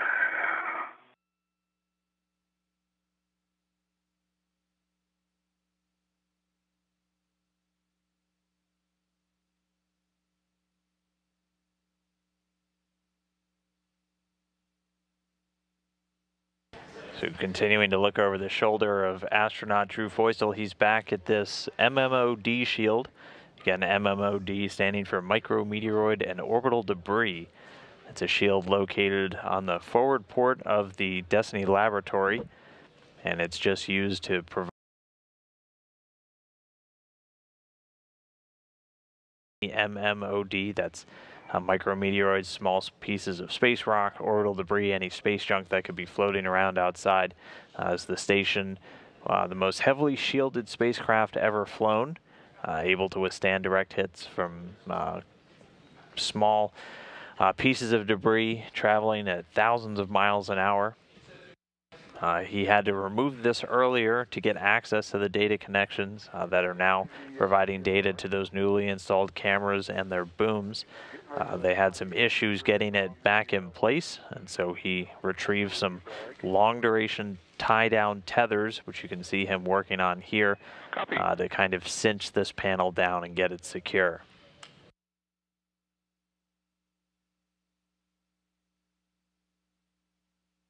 I am tethered to the large ORU bag.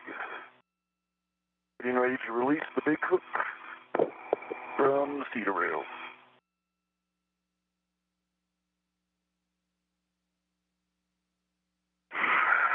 Almost ready, Alex and Serena.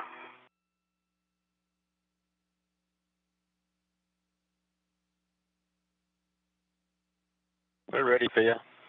I had a feeling you might be.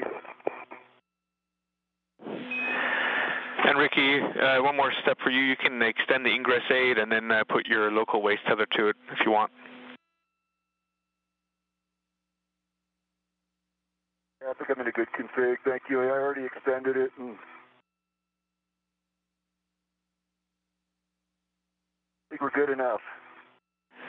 Copy.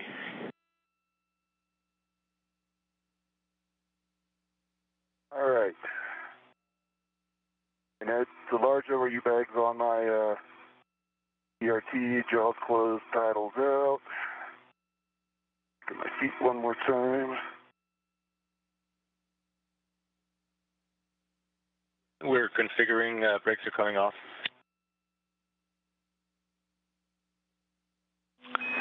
And Ricky, after you begin the maneuver, then we'll take a glove inspection and a hab check, please.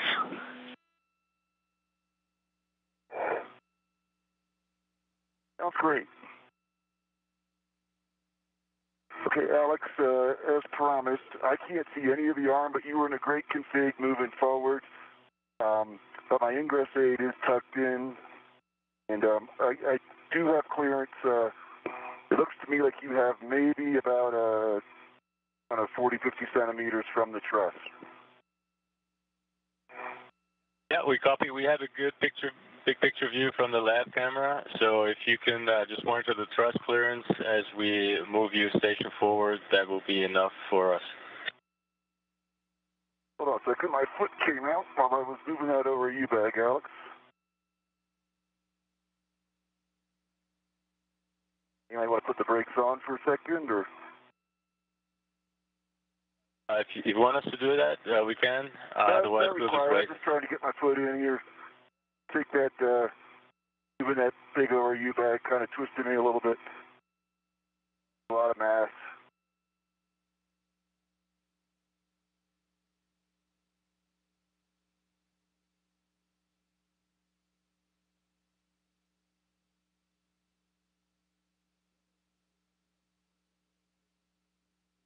Okay. All better now. Thank you.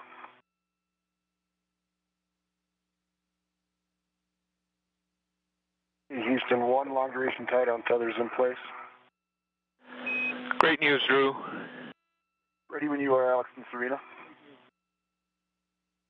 Okay, do you want to start GCA, Rick?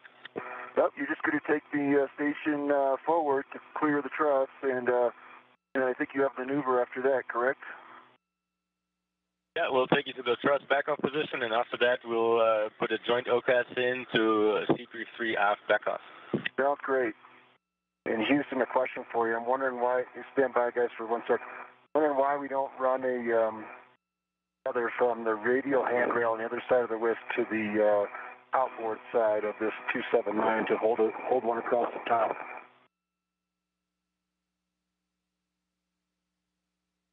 of going to both of them to inward.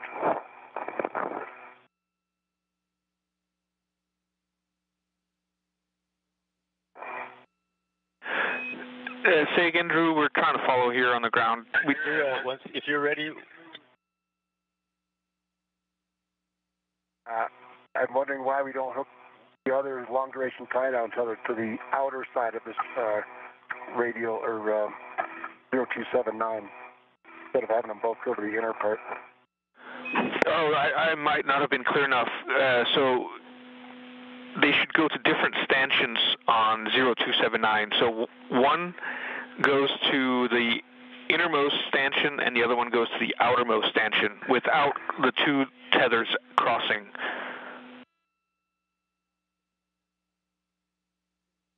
Okay, copy that. And what I also heard was one goes to either side of the handrail for the iris antenna. Is that still correct? That's correct. One goes both to the same point. No, they go to different stanchions on both handrails. Go to opposite. Yeah. Okay, thank you. I'm clear. All right, one's connected. I'll connect the other one now. You guys have the comm back. Over. Copy. Sorry. All right, Ricky, ready to start this CCA? I am ready. All right, now while Drew Feusel gets some clear direction on how he's going to attach these tethers to tie this panel down, Ricky Arnold at this point has put his feet in that foot restraint attached to the end of a robotic arm, and here you can see from his camera just over his shoulder, he's beginning to move out a little bit at the controls of the robotic arm. Serena Anand Chancellor being backed up by Alex Gerst inside the station. They're going to back him away and then move him closer to that camera port 3 assembly, where he's going to be replacing the camera itself and a light with some replacement items that he has in a bag that's currently attached to his mobile workstation. 3 hours, 49 minutes and counting into today's spacewalk, which again started at about 7:06 a.m. Central Time, 8:06 a.m. Eastern. Ready when you are. Ingress 8 tucked in. I can't see much except for the truss.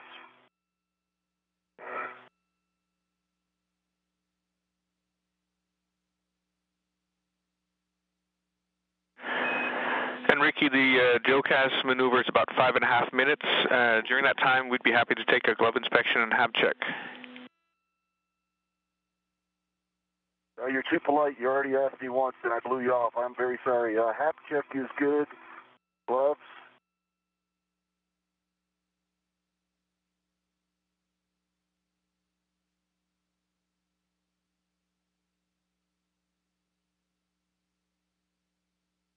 Look at my left glove. Looks like there might be a mild abrasion on the left fingertip. Right glove, no change. I don't know if you can see my left finger.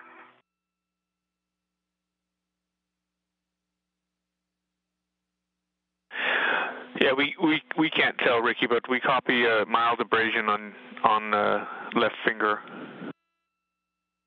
Yeah, that's all it is. It's just it's a very mild abrasion. Other than that, looks good. Copy that. Thank you. That was on the left middle finger. And so just there, Ricky Arnold doing what's called a glove and a hap check. They'll do this throughout the entire spacewalk, periodically pausing to do a quick checkout of their gloves. As you're spacewalking, you're not actually using your feet. Everything's done with your hands. So those gloves, the most critical piece of equipment at times throughout the spacewalk, and the ones most susceptible for danger or actual any damage from sharp edges or other things like that they could be interacting with. So they just give their gloves a check, report any changes, and the teams down here on the ground follow along and can provide advice if anything is damaged. And then the HAP, that's an acronym that stands for the Helmet Absorbency Pad. It's just an absorbent pad inside the helmet for these astronauts. If there were ever to be water introduced into the helmet, it would help absorb that, and while the astronauts would be able to make their way back to the airlock. Wow, beautiful. Great news. And we even see a star on the view from camera 16, so things look good. Perfect. Stars look great out here. Not yet. Not yet. Haven't seen any stars yet today. Alex is standing by, though. All right, so we're ready for you to start that Joecast whenever you are ready. I'm here. I got nowhere else to go. So I'm ready. Starting motion. Good motion. Motion looks good to us, too.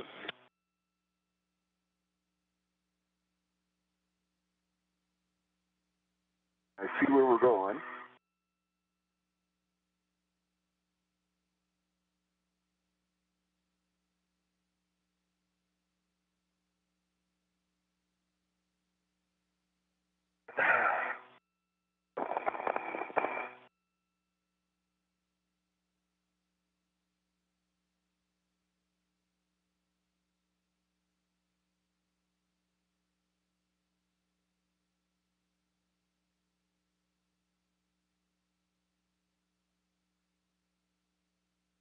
And you guys got time for for me?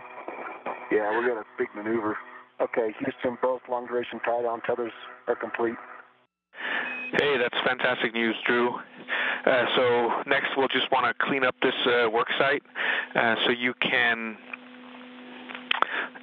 move both T-handle tools back to the crew lock bag 1.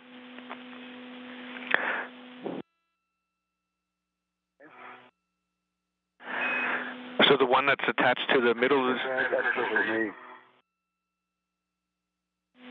Say again? Yeah, that's already complete. Okay, both... Great. Can you monitor the clearance to the pallet? The pallet where the to my right, over my right shoulder. Confirm. Yeah, I can't see too much. All I can basically see is the back of the camera light.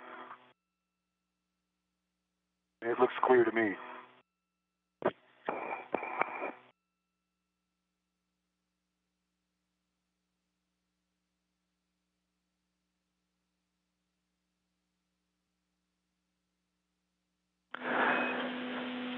So Drew, back with you.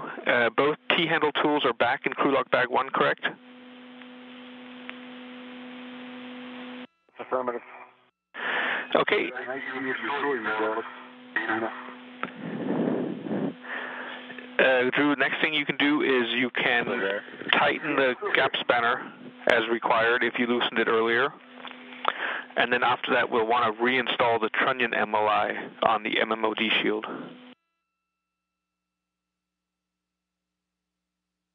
Copy that. Okay.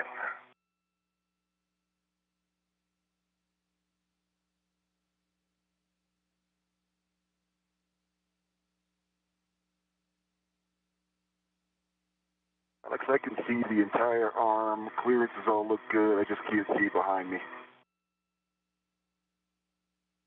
Yeah, we have with that side, that's covered. We just don't have a good view of your distance to the pallet, but you have a good view of that one.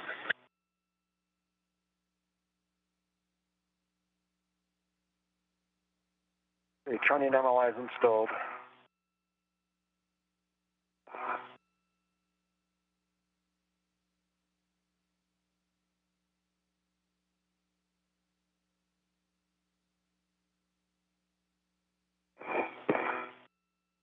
Scan AV2, trunnion MLI is installed. Copy that.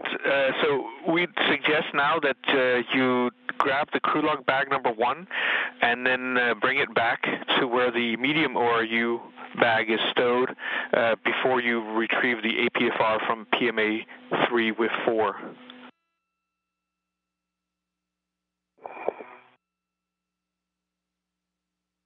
Okay. And then you'll just have to get the CATS wire ties from the crew lock bag before you leave that work site. Before you leave the bag at the top of PMA 3. Understood. Got it.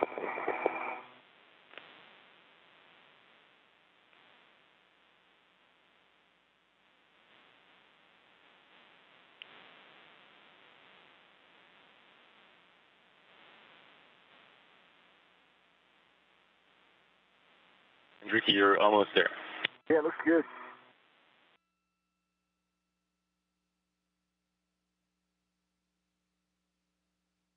Andy, I've got the bag, and so I'm ready to clear the work site. The spanner looks good. Get you some pictures, but I don't think they would do you too much justice. You want to do your inventory real quick, Drew, and then we'll get the GCA going? They didn't call for one, but I can give you a lot of stuff in this bag. No, we don't need an inventory now, Drew. That's fine. Andy. Okay. And are you ready to give up comm for a little bit? Yeah, Andy, I'm heading back to PMA to retrieve the APFR. Yeah, so just a big picture, Drew. You'll retrieve, once you've temp stowed the crew lock bag back by the medium ORU bag, you'll want to retrieve the wire ties, 2 wire ties for the CATS task, and then you'll want to retrieve the APFR from PMA 3 with 4, and then translate out to the CATS work site.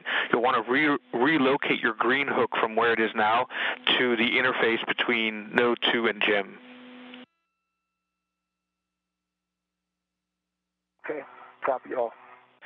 And just one last thing before I give you the comm, Ricky. We are 4 hours in. Medox is a limiting consumable. We're still showing just over 8 hours, and we are probably somewhere about 30 minutes ahead on the timeline. Okay, sounds great. Appreciate the call. Andy, I'm going after the light first, correct? That's correct. Alrighty. Alright, Alex and Serena, you guys ready for a GCA? We are ready for you. Okay, it's going to take, to get me to the bolt, the one bolt on the light, it's going to take body forward and body up. So, body forward and toward my head. Guess at about a meter forward, maybe a little bit more, and I'll give you a countdown. Toward my head is not nearly as much, maybe 30 centimeters or something like that, 40 centimeters.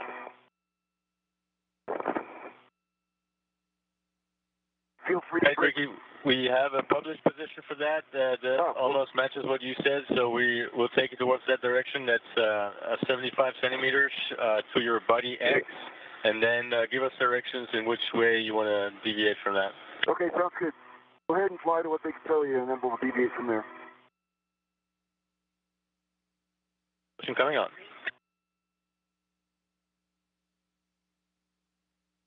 There's motion toward the target. Motion. Copy, good motion.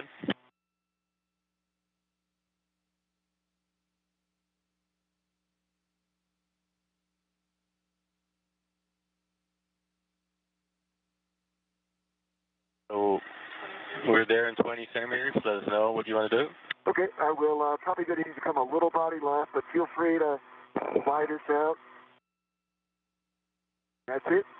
We are at published. Do you want to go body left? I do, please. Probably about, I don't know, 20, 25 centimeters. And body forward, please. Probably another 20, 25 centimeters.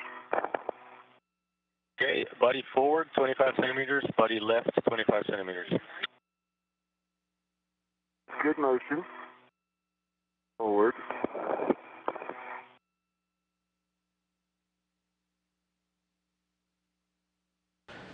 And so just there, Ricky Arnold's working with Alex Gerst and Serena Anand Chancellor to slowly get maneuvered in closer to that camera port assembly where he's going to be replacing the camera and the light. 4 hours, 1 minute into today's spacewalk. The primary task, or the first primary task completed with those new booms with cameras installed out over by the International Docking Adapter number 2, the forward end of the Harmony module. Now moving to separate areas for their follow-up tasks. Ricky Arnold currently inside of the space station's robotic arm and a foot restraint, and he's getting moved closer to camera port assembly number 3, where he's going to be replacing a camera and a light. Meanwhile, Drew Feustel, who installed some temporary tie downs or some long duration tie downs on that MMOD shield that couldn't fully get it into place a little bit earlier, is going to be moving out, grabbing another foot restraint. He's over by pressurized mating adapter number 3 right now. Then eventually he's going to make his way. We can see from his camera right here, he's got it in hand now. He's going to make his way over to the Japanese exposed facility. It's an exposed area outside of the Japanese module Kibo where a number of external payloads are housed. One of the ones out there is known as CATS. It's the Cloud Aerosol Transport System. Its mission ended successfully back in October 2017. But there's a door that's open on the device that he's going to need to get closed and cinched up, as CATS will in the future get placed in the external trunk of a Dragon spacecraft in the future to actually get disposed of along with the trunk on a future mission. I can confirm that. I can also confirm the pan tilt is unlocked. Copy that. It's pointing the same axis as the camera, as the 2 cameras. Okay, and do you have access to the NZGL and the bolt? I have access, so the NZGL on the back of the camera? Okay. If you have access to the NZGL, then you can demate cable. That's Whiskey 9854. That's Papa 1 from the light J1. That's the one going to the HD camera, correct? It's the only one. Yeah, there should only be one cable connected to the light. Yep.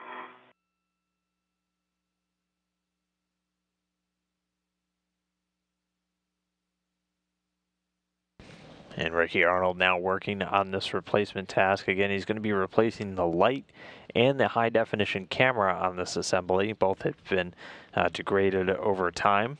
He's got spares in a crew lock bag that he has attached to his spacesuit. And so first he'll swap out the light and then the camera. This is pretty much an identical camera to the 2 that just got installed out on the forward port of Node 2 on their earlier primary task. To temp stow it out of direct sunlight, but you're in shade, so we'll call that good. You can take a ret from outside of the ORU bag and tether to the failed light tether point. Good.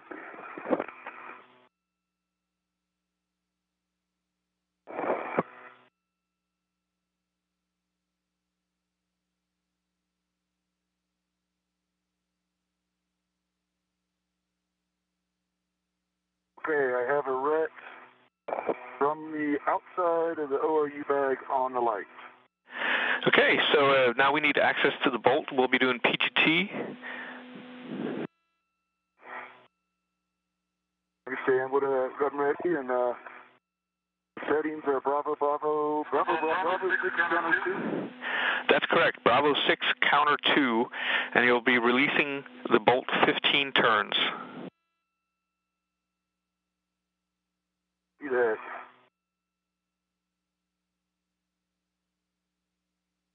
And now we can see Ricky Arnold working with his PGT. That stands for Pistol Grip Tool. It's essentially a power drill used for attaching and detaching a number of different payloads around the International Space Station. They can set exact torque, so how much force they're actually imparting on a bolt. It also has counters, so they know exactly how many turns of the drill has been undertaken, as all of that's actually calculated very specifically by teams down here on the ground and practice before they ever do it in an operational setting like this spacewalk. Bravo 6 counter 2 is set. Copy, you can release 15 turns.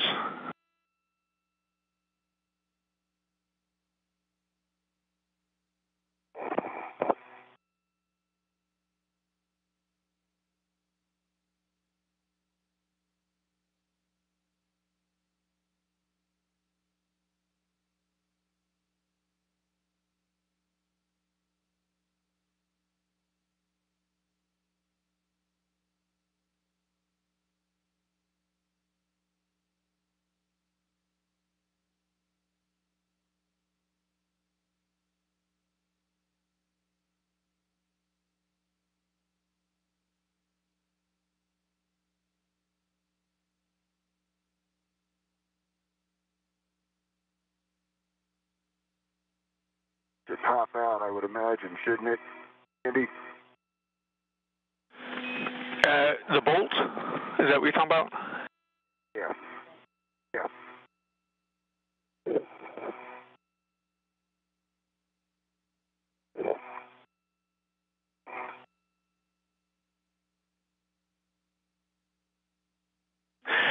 And Ricky, were you in counter 2?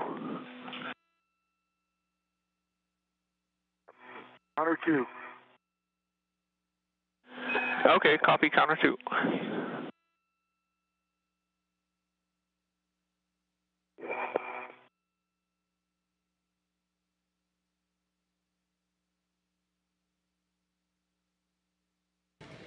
In that counter 2, you hear him asking about just the settings on the pistol grip tool.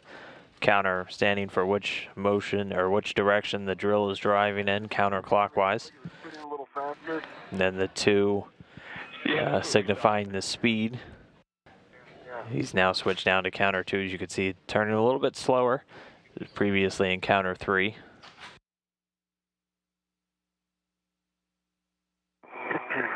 Okay, Houston, good catch.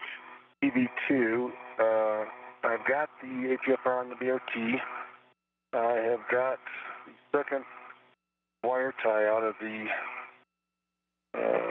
bag. Is there anything else I need to take? Can you locate the bag down by on the other side there? Nope, that's all you need from the bag, and you can just leave the bag temp stowed where it's convenient. If you're happy there, that's fine. I may just leave it right here. It's not far from coming from. I mean, I'm right up near the PMA right now. Yeah, that's fine because. If I need to take. Okay. No, that's perfectly fine to leave it there. You'll be coming back to restow the APFR in the same width on the PMA3, so that you'll be right back at the bag. Okay. Okay, Eddie, that's released. Copy. Then you can remove the failed, well, you can stow your PGT and then remove the failed light using flat palm on the grill or the TA clamp or the tether point to overcome the soft dock. Yeah, the soft dock was pretty rigid. That's why I had to take so many. I thought it was still, the bolt was still set, but it was actually just a soft dock, but it's out. Okay, copy. We'll take a pins and FOD call on the light connector. Yeah, the connectors all look good. Copy that. Then you. Copy. Then you can tend the light back to the ORU bag. Don't stow it inside, but if you need to, you can use an additional external bag tether to keep it kind of secured on the outside of the bag. I think it's doing okay for right now. Okay, then you can retrieve the spare light from the ORU bag and install it into the soft dock.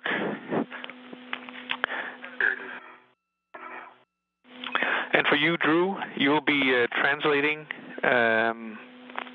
towards, well, first aft along node 2, then port down to the side, the port side of node 2, and then forward towards the interface with GEM. And you'll be dropping a green hook on JPM handrail 1103. It's right at the interface between node 2 and the GEM, the JPM. Okay. Around the aft end cone of node 2 and then over towards GEM. Copy. And that handrail that I was referencing is a circumferential handrail, and if you're looking port, it's at about the 7 o'clock position. Say again the number? 1103.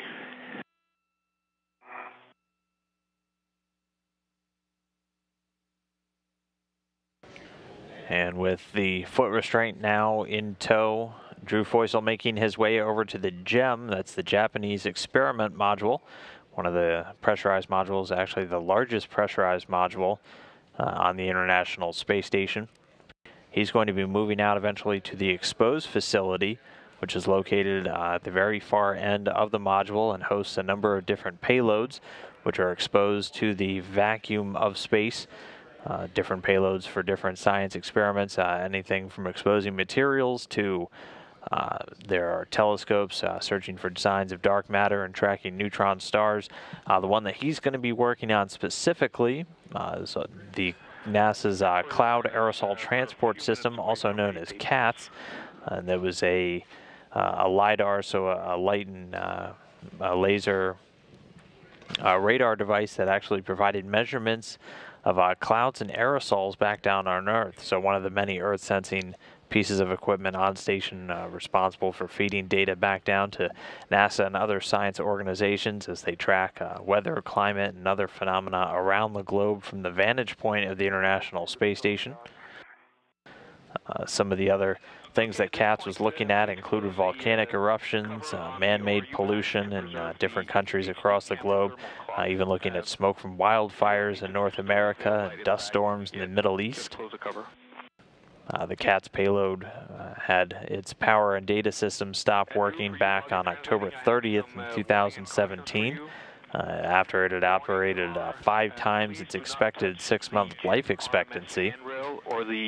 After it failed, the aperture door, a small door on the device, was left open, and it needs to be closed before it can be stowed in the trunk of a SpaceX Dragon vehicle, so Drew Foysel making his way out there to do just that. Cross the plane or stick your hand into the aperture opening on CATS. And finally, a caution, please avoid contact with the laser retroreflectors on the JPM, also with the WVE camera on the GEM RMS, and the JPM aft camera and the JEF EFUs. Okay, that's a lot of data, but I will let you know if I have any questions. Okay, got a green hook on 1103, and then I'm going to head down the jump now. Tell me what I'm looking for. Okay, copy. So you are going straight port, crossing over to the exposed facility, and you are going to the nadir aft side, and you're looking for whiff 17. It's the very, very furthest whiff on the nadir aft side.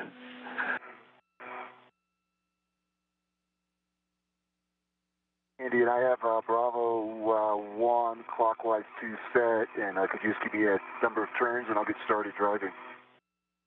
Okay, that's 11 to 15 turns to hard stop, push while turning.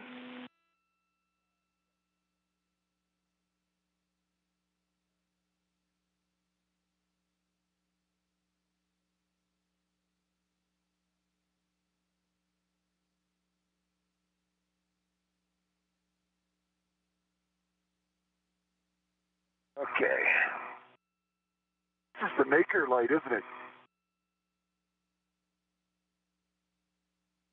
Okay.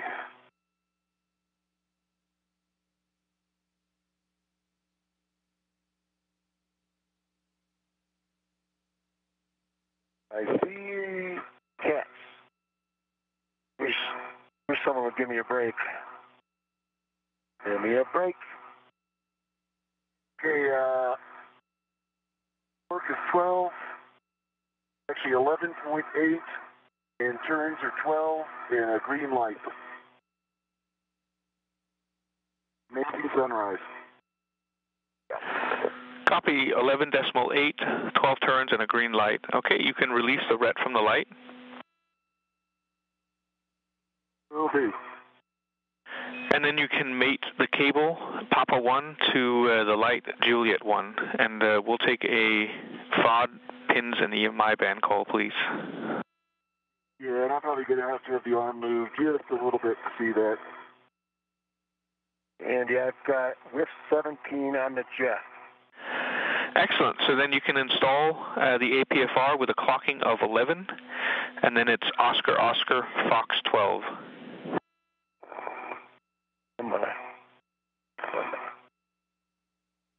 Alex and Serena.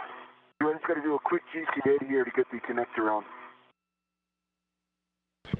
As we can see from the helmet cam for Ricky Arnold, he's got that light now in place. It's the replacement one. So he's already removed the failed one, and that's stowed around on the outside of one of his bags. Once this is in place and connected, they're going to move to the next part, which is him installing the camera. Meanwhile, from this view, we can see Drew Feustel out on that exposed facility just outside of the Japanese experiment module. He's going to get this foot restraint in place that he's working with right there. And then he's going to work to close an aperture door on the CATS experiment. It's the small flap you can kind of see open. He's going to work to close that and then tie it down. That's just to secure it in place so that experiment, which had a system failure completing its mission back in October of last year, can eventually be placed inside the trunk of a SpaceX Dragon for eventual disposal.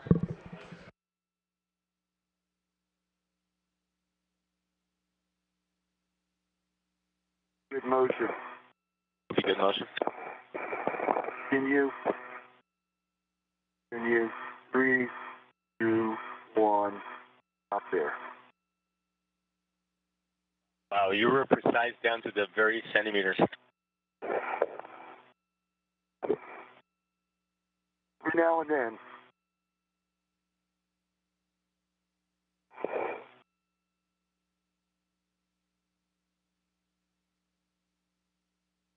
Hey, Alex, the connectors look good. There's no fog visible. Okay, then you are go to mate P1 to J1. You want us to put in brakes? Yeah, they put in brakes, Alex. Thank you. Let's call that GCA complete for now.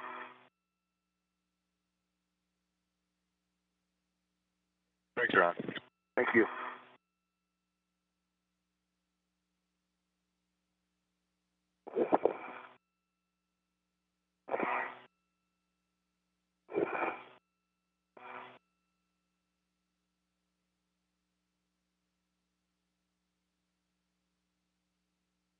Yeah, that's faded.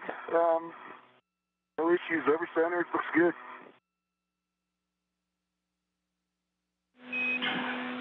Okay, copy that. So then we are ready to go for backoff and maneuver to the CP3 nadir backoff position. During the maneuvers, you might want to make sure that the failed light, which is on the outside of the bag, is not flopping around too much. I'm going to try to hold on to it. Let me grab it real quick.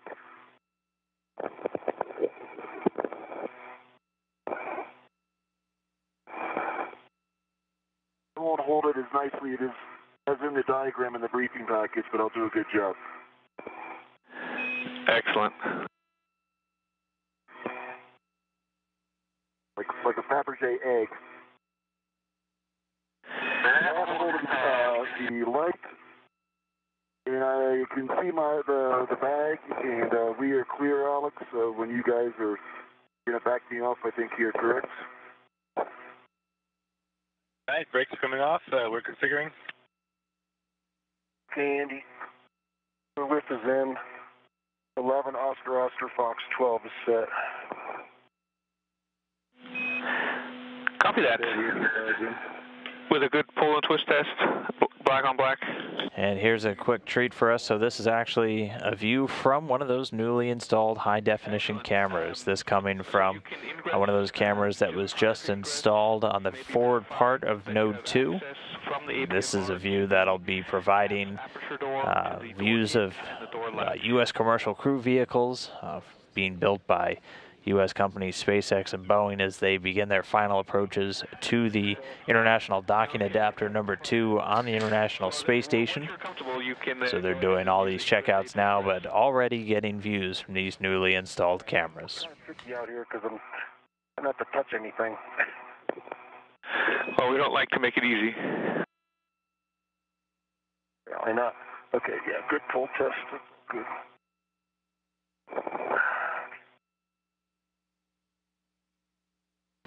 Meanwhile, back to the action, Drew Feustel getting that foot restraint set up there. He'll be popping his feet in there very shortly, and then once he's secure, he's going to work to close that door on the CATS experiment and then put it in place. Got the ingress aid in my hand. I cannot see any of the. I can see the boom, so I can see a little bit of the arm, like the elbow. And the ingress aid's in, and the bag is behind me, and the light is in my hand. Sounds good, and we will take you 1 meter buddy aft. It sounds perfect. Motion coming on. It's good motion. Good motion.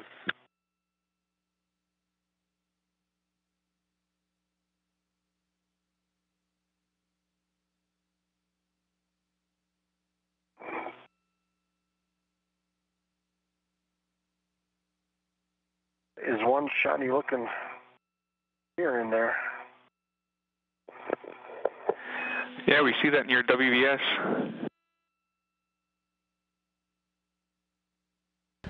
And here a close-up view of the cat's experiment. You can see the large mirrored device inside. He's going to be closing the flap over this very shortly. And stand by, Drew, while we wait for JOCAS. And we're going to put you in the JOCAS, as Andy said, CP3 Nader back of joint OCAS. It's a 3-minute OCAS, and we're configuring. That's great. Okay, Drew. Once you're in the APFR, you can go ahead and evaluate the payload on the work site. You can peel back MOI as required, and probably what you want to do is verify that you can get a wire tie down between the latch mechanism and the door housing. Yeah, I believe so. Okay, then you'll want to verify that you can get a wire tie between the motor hinge mechanism and the door housing. Yes. Okay, and then verify that a wire tie can be wrapped around the latch mechanism. Yes, I believe it can. Okay, finally, then you can verify that the door will move under light force, and if you're comfortable, you can close the aperture door. Yeah, I just verified that. The door will move. Excellent. You can go ahead and close it then. Hey, Drew, that's your get off my lawn voice. I'm just trying to be really careful up here.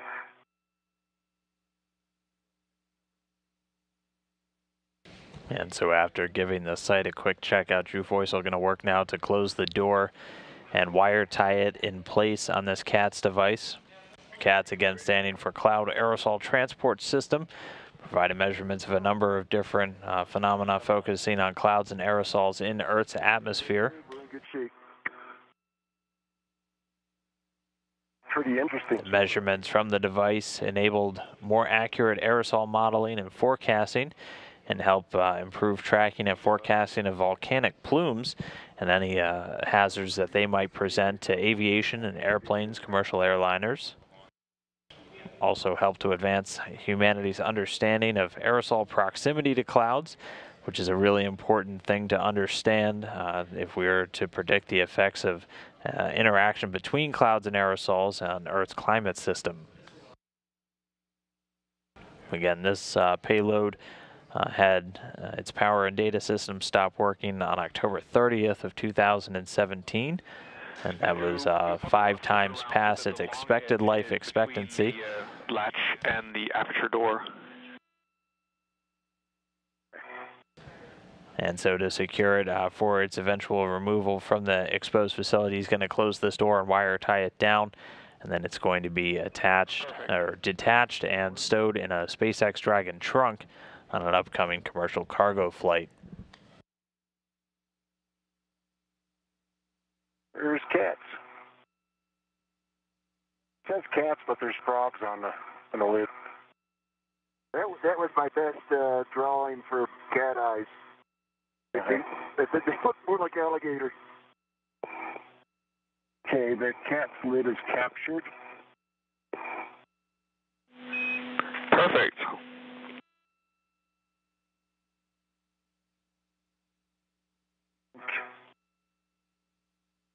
Silver Keith wanted me to grab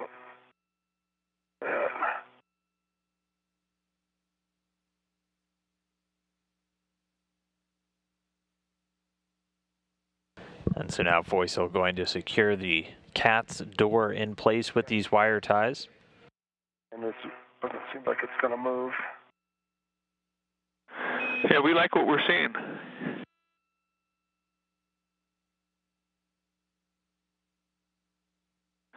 And they just put a nice crease in it right there. Perfect. I think that's good for this side. And for the other side, now, can I just wrap this one around the back if it reaches? Yeah, that's right. Try to wrap it around that back ledge right there where your right hand is. Yeah, that's good and tight. I'm going to hook it onto the other side.